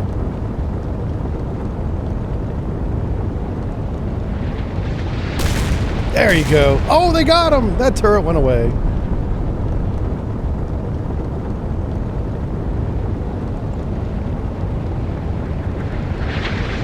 Hit track 7074. I want to see that turret light up like the 4th of July, man. He's not sunk, by the way. He's simply very warm. And smoky. And dead in the water. His speed is 0. Bulldog away. Track 7074.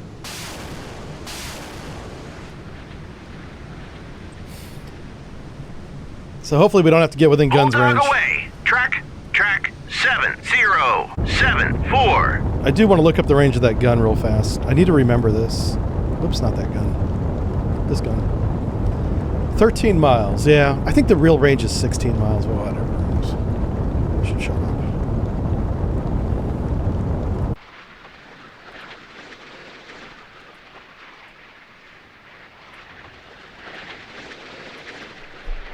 Watch missile go in.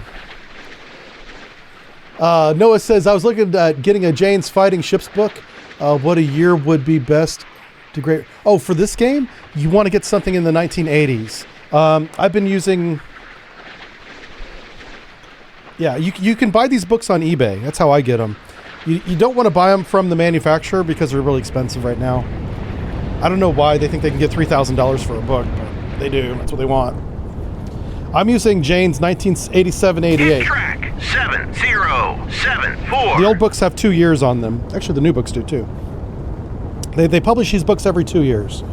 And I'm using a 1988 reference. It's got everything in it. So you just need this one. I think I paid $40 for it. Away. Because it's on eBay, you're buying it from a person. 7074. I don't know what kind of price you're going to get. Okay, but don't pay more than $100. That's ridiculous.